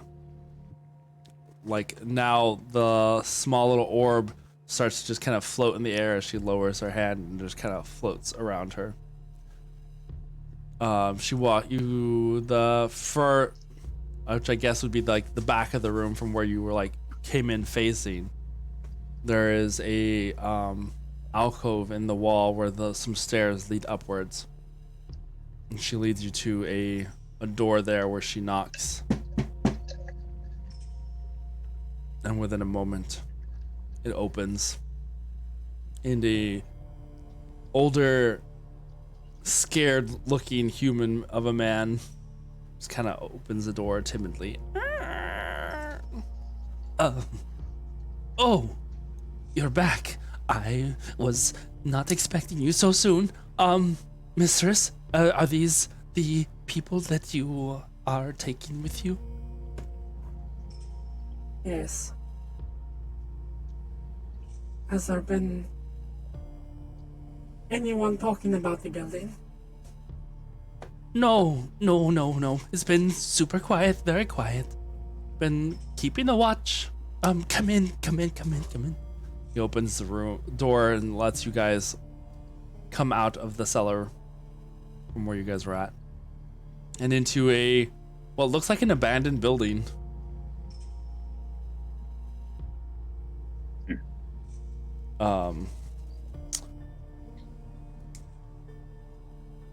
She looks over at the man, just like,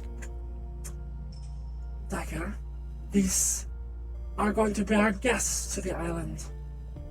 Is the boat ready? yes, it just needs a little bit of tidying up. But as I said, I wasn't expecting you till morning. And he kind of just like, he's rubbing his hands nervously. But we are ready to go, mistress, as if you are ready now. She turns to you guys. Is there anything you need within the city or wish to find before we leave? We have all the food we need for the next couple of days, Reps. All the supplies are ready and accounted for. I'm ready then. England's always ready. Alright, Let's do it. then let us be on our way. She leads you out into the city. And at this point, you see that it is now approaching nightfall here in this city. Whereas whenever you guys had left Atet, it was kind of the earlier parts of the afternoon. As you guys walk through the city, go ahead and make perception checks for me. It's still dark. Not pitch black. As you guys are walked out into the city, the little orb of light that she was carrying, she pockets it and puts it away. 25. 25, 23. 23, 15. 15, 12. 12. All right.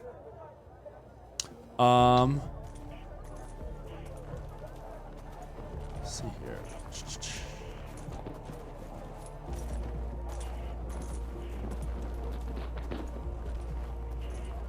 Yeah, okay. So as you guys are traveling, this city does look like it does look like Pompeii. It does look deserty in the sense of like the landscape around it is barren. The sand-colored buildings around you, lit with torches in this late night. You can see some people moving about from place to place with quickened purpose. They're not dawdling around the street. They're not out for a stroll. They just going where they need to go and quickly going inside doors and shutting them and locking them behind them. You can tell that theirs is not an atmosphere of like a welcoming society, as it were. Like, are they doing that in response to seeing us? Just in general. Um, They're just kind of like quickly going about their business. And Dag and Arieli are both walking with purpose as well. Not as hurriedly as the rest of them. But this city definitely has a tense air to it. And moving about as you head towards where you can tell the dock area is, it is not a wealthy city either. There are rather poor looking folk. And you catch the briefest of sulfury kind of smell that kind of permeates the air. It's not like super strong, but it is definitely hints there and there. As you pass by some of the walls, you can see these walls have like these jagged, blackened, twisted steel that kind of, you know, those security fences that have like the glass, like shards of glass that goes along the top. This kind of along those lines, thick stone and mortar walls, but they have like these jagged, sharpened pieces of steel. Arieli takes you to the harbor, and you quickly find this. It's not a large sailing vessel, but it will be a comfortable small ship that will take you to your destination. And quickly you guys get settled in, and this small crew sets the ship to sail.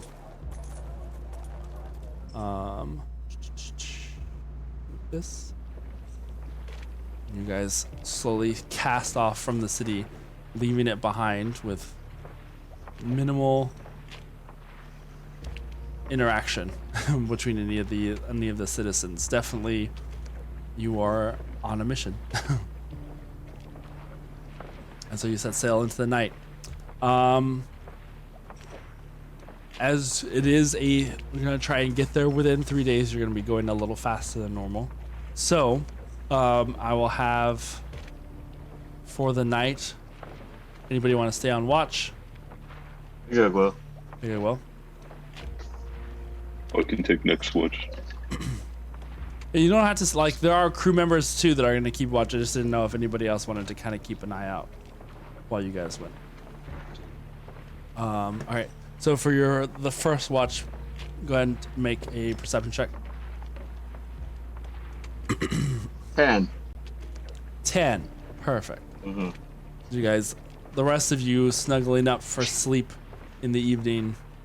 You see Arieli has found a spot where she kind of sits in the back of the ship and just kind of watches everybody.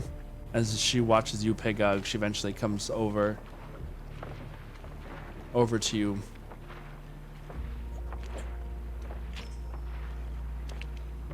How long have you known this person we are looking for? Galil? Well, I'd say I met him pretty early on in my adventures.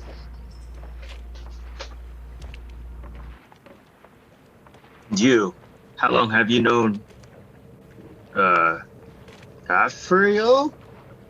I always forget his new name, because he to me is Carp. Yes. So I heard.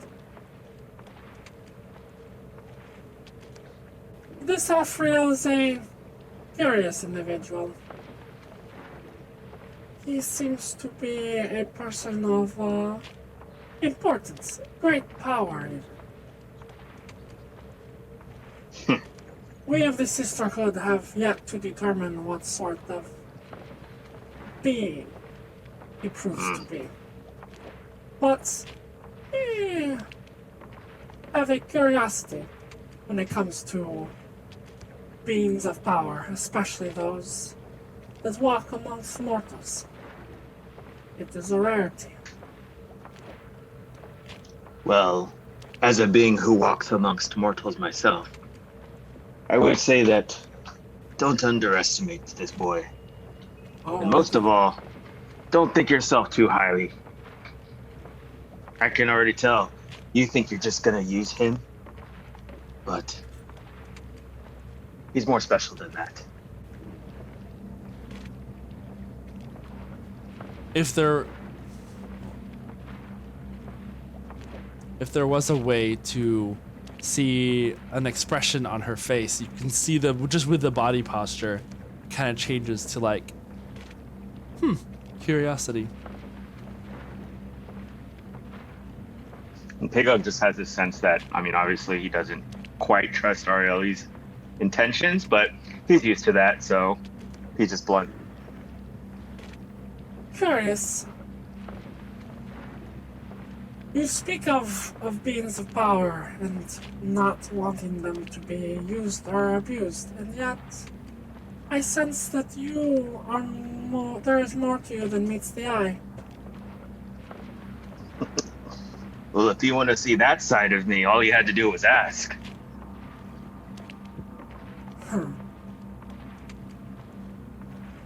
While I am sure your prowess is extensive, I was more referring to the powers of the mind. Ah, You hide Well, then behind a that- facade. In that matter, let's just say I have more reasons to save Gilil than maybe you do. There's no question about that. We are here simply to do a favor. Usually, outsiders are not welcome within the temple, much less guided down to sacred lands. Well, then you must think very highly of Karp if you're willing to go this far for strangers like us. We do. For the time being. Yeah. Well, hopefully he won't be wrong in this matter in choosing us to do his, good work. But I will say this. If I feel that we won't be getting back, don't run. You stay with us. Or else Karp will never, ever help you again. There's a long pause of silence as she just kind of like listens to your words. She, as you guys have been talking, she kind of just been staring out into the waters of the lake. And as at this point, as you kind of like look out in the direction that she's looking, and you can see in the distance of the horizon of this darkened space, one glowing orange point of light. That seems to be the direction that the ship is sailing towards. And I promise you, it will not be I that runs first. She Like, likes that answer. she turns and goes back to where she was seated. Oh my god.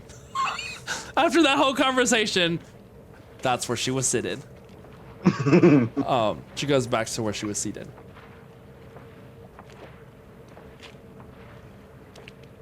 And doesn't say anything. And the night has passed. So one of the crew member tells you he'll continue to watch for the rest of the evening so that you can get some sleep. And the day passes, and the next day passes. And on the morning of the third day, as you guys have been kind of mostly keeping close enough to the shoreline while headed in the direction of that glowing orange spot. It looks glowing orange by night, and by day you can see a distant plume of smoke that rises in the distance. On that morning of the third day, you are now have been out in the middle of this lake of steam.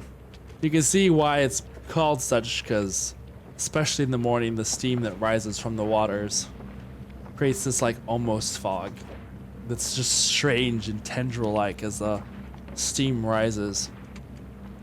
And now as the steam starts to clear and give way, you can now see this Arn Rock Mountain. It is very literally a giant volcano in the center of this lake. There is this slow-moving lava flow that kind of just like curls over the side of one of the caldera and just kind of slowly goes down and hits the water, creating this pool, ever-growing pool of steam. And there, not too far from this main flow, is a blackened temple-looking structure. It has a very Greek-style like columns and such to it. And it almost looks like this place should be abandoned because there's not a presence of life to it. It looks like it's been blackened and charred. But as you guys get closer, I would like you guys to make perception checks for me. Got it, me. Ooh, 9. 23. Before. 16. Dang. Look at you guys. All right. As you guys get closer, you can see that there is this like small hidden bay or alcove that the boat is navigating towards, and there's like a small stone pier, and on it you see two figures that stand there. You see that they are also wearing similar attire to Arieli. It's the same like deep purple and blue robes. They're black, but they have like these purple and blue hues to like sleeve portions and such. But they also, even though the horns look like they differ in style, they still have that same veil that covers their faces. And as the ship is brought up to the dock there, Arieli and the two that are on the dock seem to stare at each other for moments before Arieli turns to the rest of you. These are my sisters, Ambrosia and Legia. We will be resting for a moment as we prepare for your descent. Please, as you are now entering on holy ground, try not to touch anything. And heed the word. Like Heed the words of these sisters. They do it out of protection for you and tradition for us. There are some things that most mortal minds aren't prepared to see.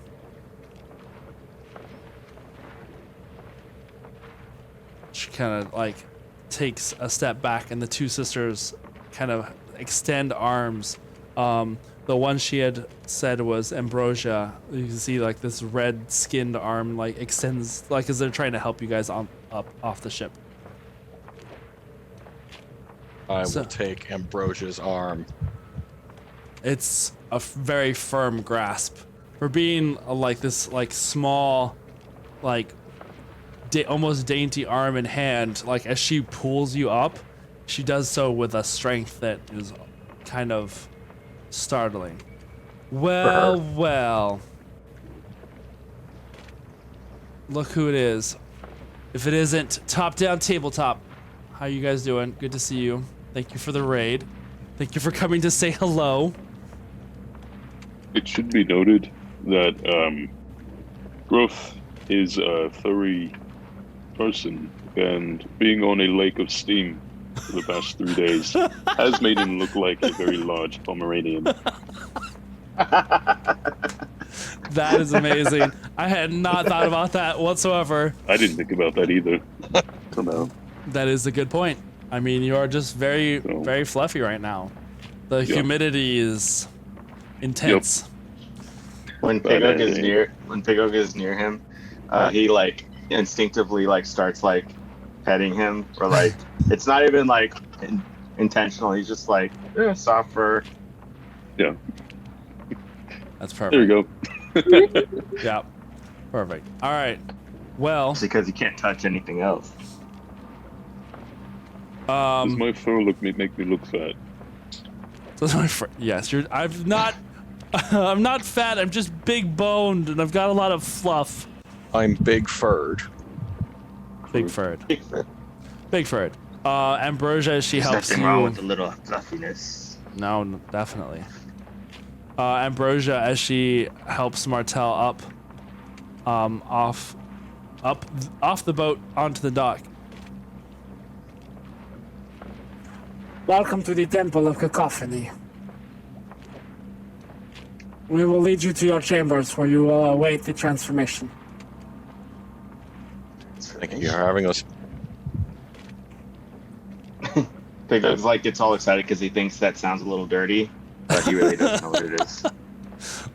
Legia helps Sybil up, and then Pigog as well, and then Gruff. Just out of curiosity, do any of you have a fear of the depths?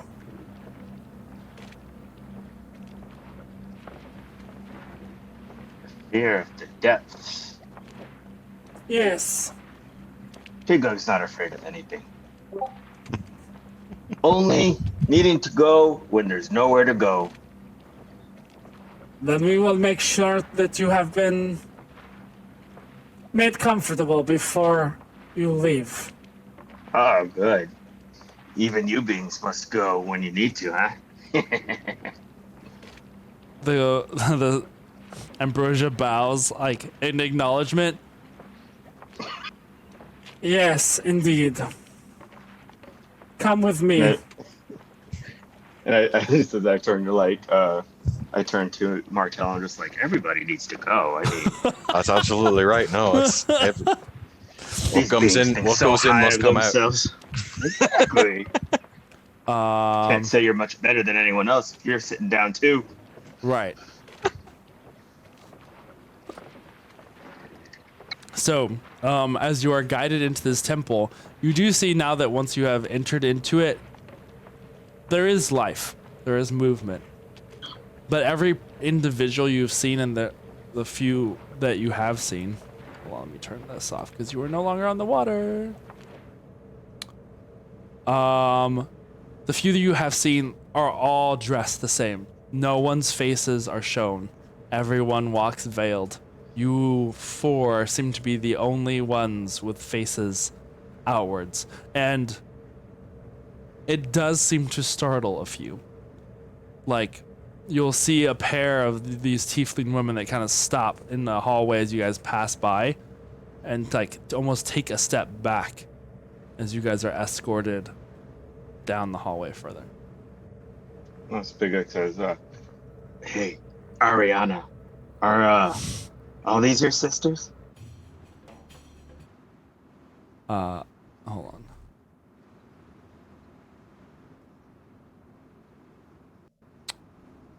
She, who is currently leading you, turns kind of her head to the side to speak to you. Yes. We are all sisters here. Wow, big family. Very interesting. I'd love to meet your parents. We are not all from the same family, but we are family in that we all serve our Lord Demos. Big Daddy. Ah, yeah. Yes, sir. he's your daddy, huh?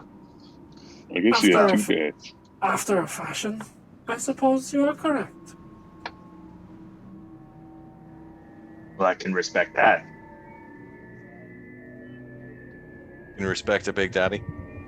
Respect Big Daddy with all his daughters, Oh my god. serving him whatever he needs. Oh my god.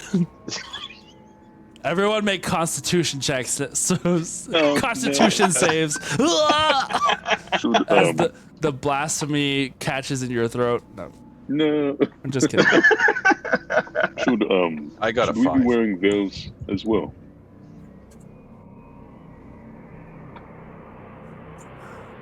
Not. It is not necessary. It is a right that those who have passed through the abyss, we cover our faces. What's it all about? It's a religious right. All right. So if we go in there and come out, would we then have earned the right to cover our faces? He goes like this. Oh, not yet. You haven't earned the right. Perfect. We should be respectful of this right. It is not a necessary task in your situation. You are not here to go through the same ritual that we do. I see. It's a specific ritual. For those My who wish, apologies. for those who wish to join the sisterhood, yes. I imagine I wouldn't be qualified.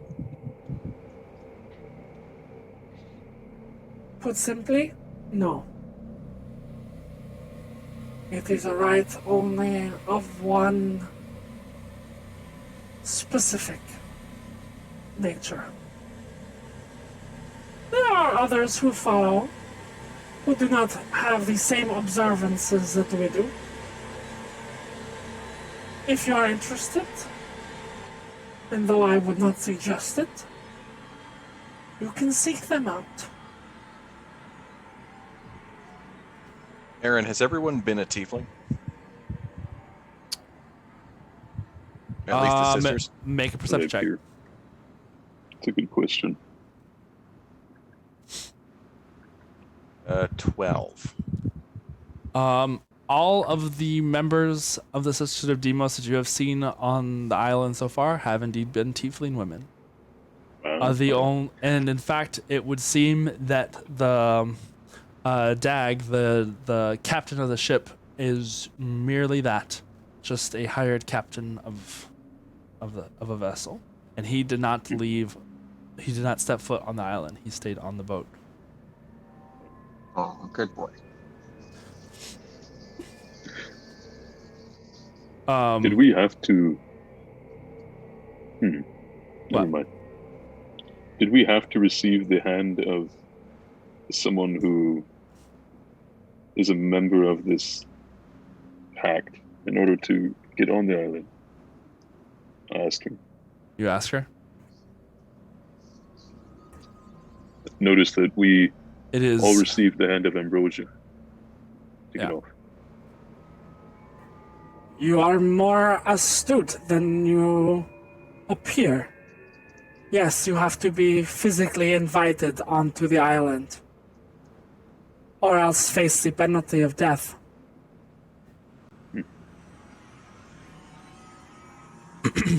There is this like, as you guys are walking to this room, and they stop in like at a like a dead end of this hallway, and there's a single solitary opening at the end of this hallway into what looks like a small waiting room. You've noticed a few things. That one, the entire entirety of the temple looks blackened and burnt, as if it had been engulfed in flames or lava. Second, there has been no doors on any of the rooms that you have passed. And very little to speak of in the way of adornments, aside from the robes that the sisters carry. There is this like hollowed out feeling to this temple, aside from the individuals that you have seen walking about. Even in some of the rooms that you have looked into, the furniture has been sparse, and usually excuse me, seats have been made out of like sections of the wall, so it almost seems like they come out of the wall itself.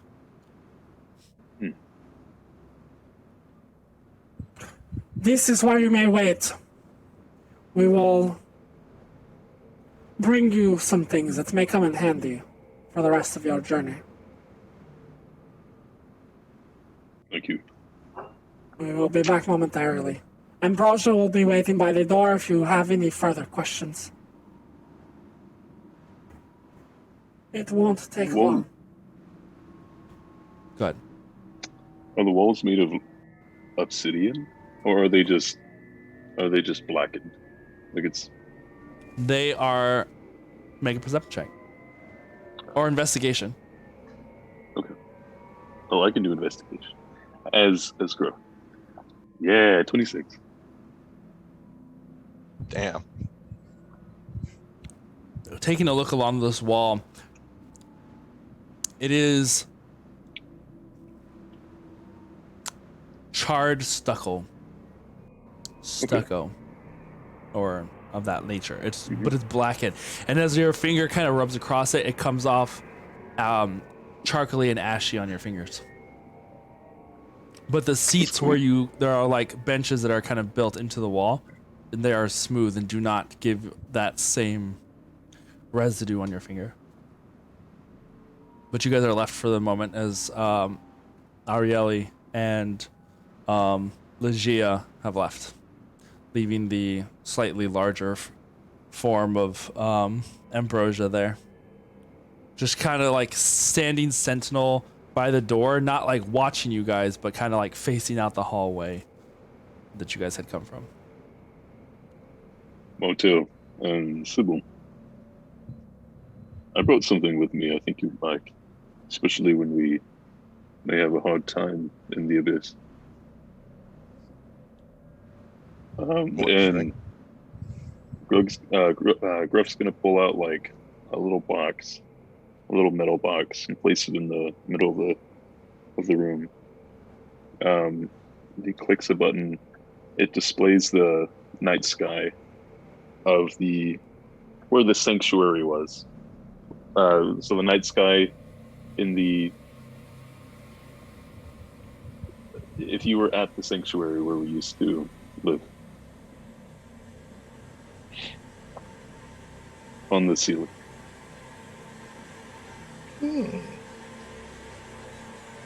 Beautiful. You brought the sky down here with you? I did, It's just in case it beautiful, was. bro.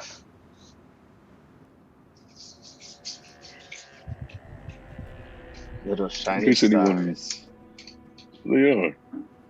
I would look up at the sky when I was younger, and the sanctuary was new to me, but it's always brought a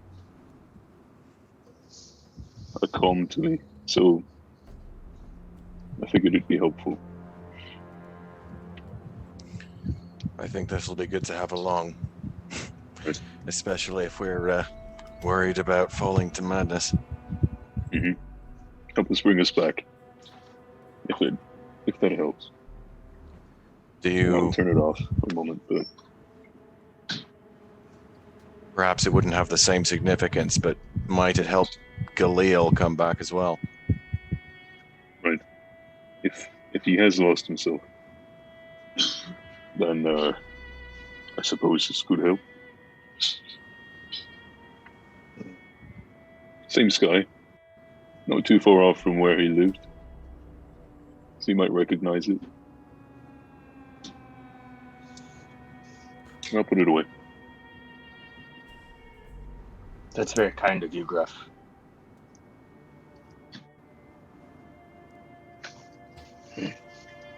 This sanctuary that you speak of, are you from there too? I've been there for some time. Being as I am, not a lot of places that accept my kind. So they were kind enough to take someone like me in. And I've learned that I have a gift with machines. Is that why you have all these shiny things? Yes.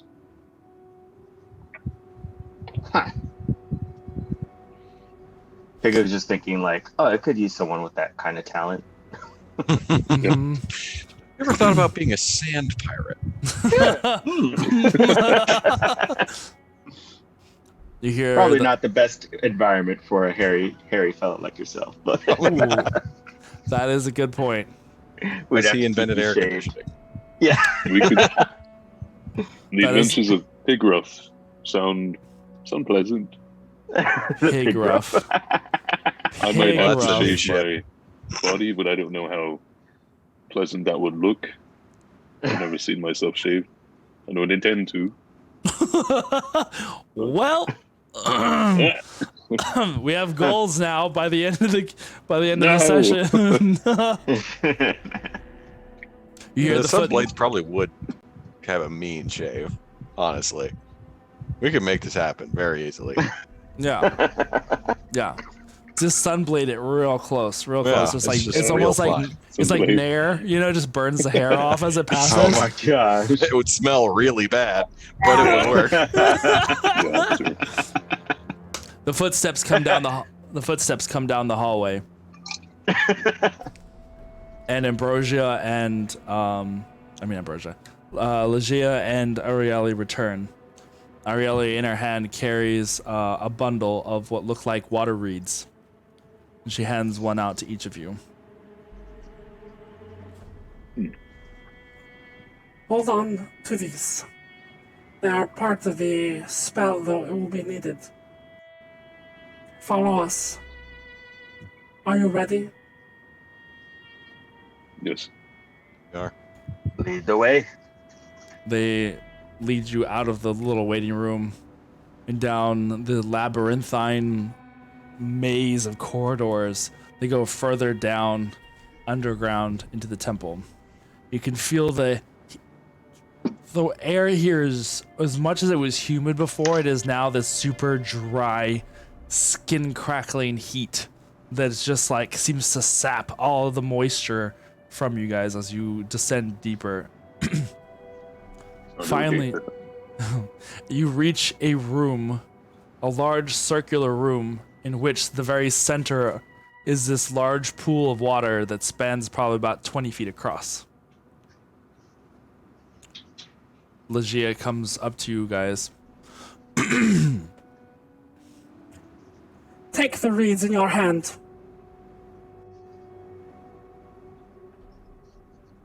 Repeat these words. Into the depths I go. Into the depths I go. Yes, I go. And to the surface I shall return. To the surface I Into the shall surface I I shall return. return.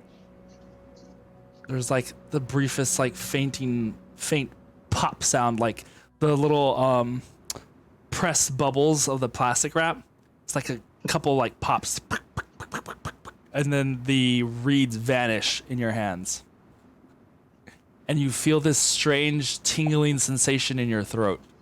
It's almost like you've got pepper in there, and you're like finding yourself like trying to like Not cough. just me. It's almost, yeah. No, it's me too in real life. But it's almost like this, like something in your throat, and it just won't. It's like you have something stuck, and it just won't go. It's very annoying at first. Or it's probably one of my hairs. It is part of the spell. Oh. You are now able to breathe underwater. At least for the next 24 hours. Although, we shall hope that it doesn't take that long to reach our destination. Also, I noticed that you all carry physical weapons of one shape or another. Sometimes, in the depths of the abyss, it is important to carry things that cannot be seen or found by others. And we are going to present to you these daggers. She starts, she like, from the folds of her robe, she just kind of pulls out these 4, like, they almost look like a little shorter than Bowie knives, but they're rather like these wicked carved, black looking, metallic daggers. And hand starts to hand one to each of you. These daggers are made of a special mineral found only here within the Lake of Steam. We use them amongst the sisterhood to ensure our safety. And now we will entrust these to you to ensure your safety.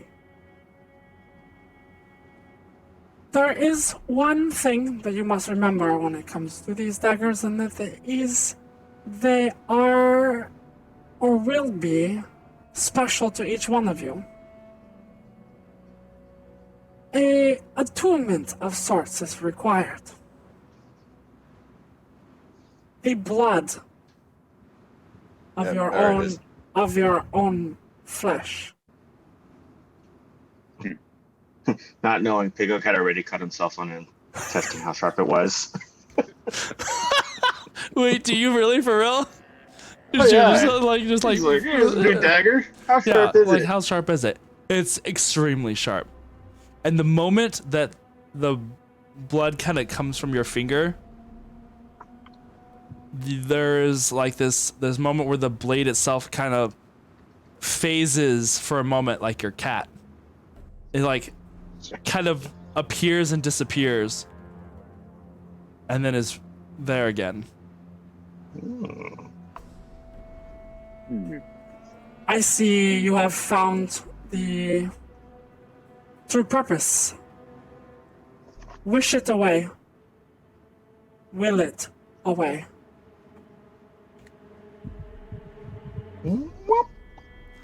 You will it to disappear. Yes. It vanishes in your hand. That's cool. Like the hilt and everything? So, The hilt, and it just kind of just disappears. Oh, that's cool. And then I try and will it back. It phases back, just like almost like with a little bit of a smoky, just bamfs right into your hand again. Oh, Pigok like this. This blade will always be a part of you. it doesn't disappear when you die and you have to respawn.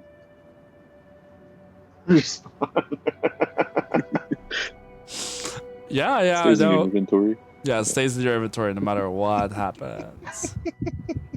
Oh my god. Hold on one second. It is called Okay. I had to pull up the name real quick because I had forgotten. They are called Zardazik blades. I'll go ahead and cut myself as well. I'll as well. So it doesn't have to be like, as long as there's blood, then yeah, you should just do your whole arm. But the Cut a blades T for into each my time, chest. you just start making the little etchings. As you do this, the blades kind of phase for that briefest moment the first time they touch your blood. They only will do so with the first blood shed upon them. So do not worry about spilling anything else's blood with it, as nothing in the abyss will hesitate to spill yours. Now, Arieli, are you prepared to descend? Yes, I am prepared to descend. Then may the lords of the depths guide you. Until we meet again, travelers. Legia and Ambrosia kind of step back, and without looking, Arieli takes a step backwards into the pool of water and falls beneath the surface.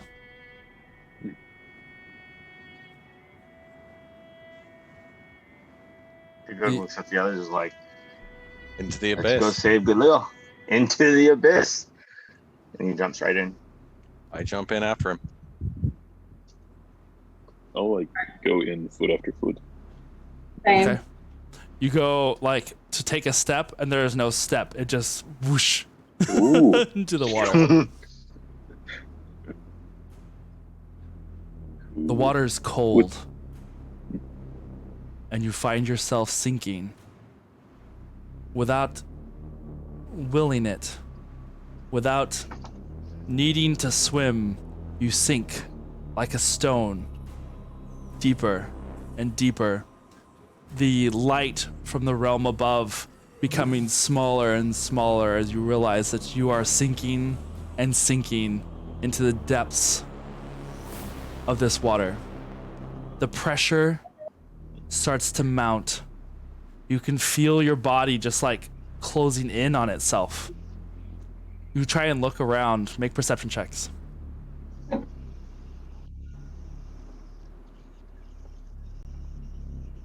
Me too. Team. 16. See? 14. Vaguely, you can see the shapes of your fellow travelers as they're in like these different spots in the depths. What seemed like you were falling down a deep, dark well seems to just expand outwards as the stone that guides you falls away. In the depths, you can feel warmth that kind of passes over you with the water. It almost moves like tendrils against you. This warm water, cold, frigid ice water, warm water, a scalding heat. But you keep going further and further down. You can feel yourself almost as if something has grabbed you by the ankle and is pulling you, dragging you into the depths of this darkness. Somewhere off in the horizon, you can see what looks suddenly like a pooling, falling lava that kind of dives down with you. The heat kind of seems to rise in the distance, making like this weird, like wavy pattern to the water. And you realize your lungs are burning and you want to take a breath, and you don't realize you've been holding it for however long you've been holding it. You can't hold it anymore. You take that first breath of water, and it's frightening. You can feel your heart beating wildly as you take that first gulp. And somehow you're still breathing, even if you're underwater. And yet you fall hundreds of feet the pressure building in your head. It's like a ringing sound. And then at some point when you hit the depths of the darkness, you feel like the world now has no top and no bottom. You sense nothing but emptiness and all crushing existence against you. And then it changes. Are you upside down? When did you turn upside down? Now you feel like you're being pulled back. Martel, I love you. God damn it. You are a gem, and I love it. It's great. And you're being pulled to the surface now. You can see where you had seen before, just that hole of a pool that you had entered. Now looks like the moving ocean above you.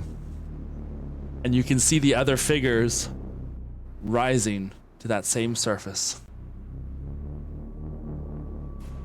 And within a moment, you breach the surface of that water. And that's where we end for tonight. Yeehaw! Yeah. Hey Wow. guys, I made it down to hell. Y'all ready to ride this? Ride this Hello, Welcome is to the devil here? I'd like to talk to him. out? Knock, knock, knock. Who's there? Excuse me, sir. Yeah, I got time to talk about our Lord and Savior Galil. And it's not. Oh my God. This will be fun. I'm excited. Welcome to the Abyss. Ooh. And I like that we now can shoot daggers out of our blood or whatever is happening to get those things coming out. Yeah, I will put those in your inventory. Basically, Yeah. you can summon this blade like a dagger into your hand. But it can we make it stays. just go ahead. It stays within you, like until you summon it. So if Can for we whatever, throw it? Yes, yeah, you can throw it. Can we make it disappear after we throw it? I mean, it disappears once That's you will it. there. Can I throw it and then make it disappear and reappear in my hand and then throw it again in one action? Or in one... That I guess depends on your abilities. So, I like this. we'll see you guys the next time on our next little episode as we start in the Abyss. Thank you guys for hanging in there. This has been a long time coming, and I'm excited to see where this goes. Hopefully, you know, the scent is like the hardest part, right? Because, you know, soul-crushing depths of the Abyss. You know, how hard could that be? That's like It smells like that's, farts. that's Didn't like you the say it was worst. sulfur? Yeah, it's the that was the worst bit. I'm sure the worst is behind you now. It's all gonna be uphill from here. Sounds right. The first thing we encounter is a magical rainbow unicorn, and it's like, "Hey, follow me to freedom." And we're like, "Oh, okay." Wait, what was it? Come with us to Candy Mountain, Charlie. Yeah, come on, to Candy Mountain. Hi, Charlie. Charlie. Definitely. All right, guys. Have a good night. We'll see you next time. Stay groovy. And stay tuned to our social medias, and we'll let you know when our next episode is going to be. Hopefully next week. We'll get that out to you. Until then, we'll see you on Tuesday. Peace.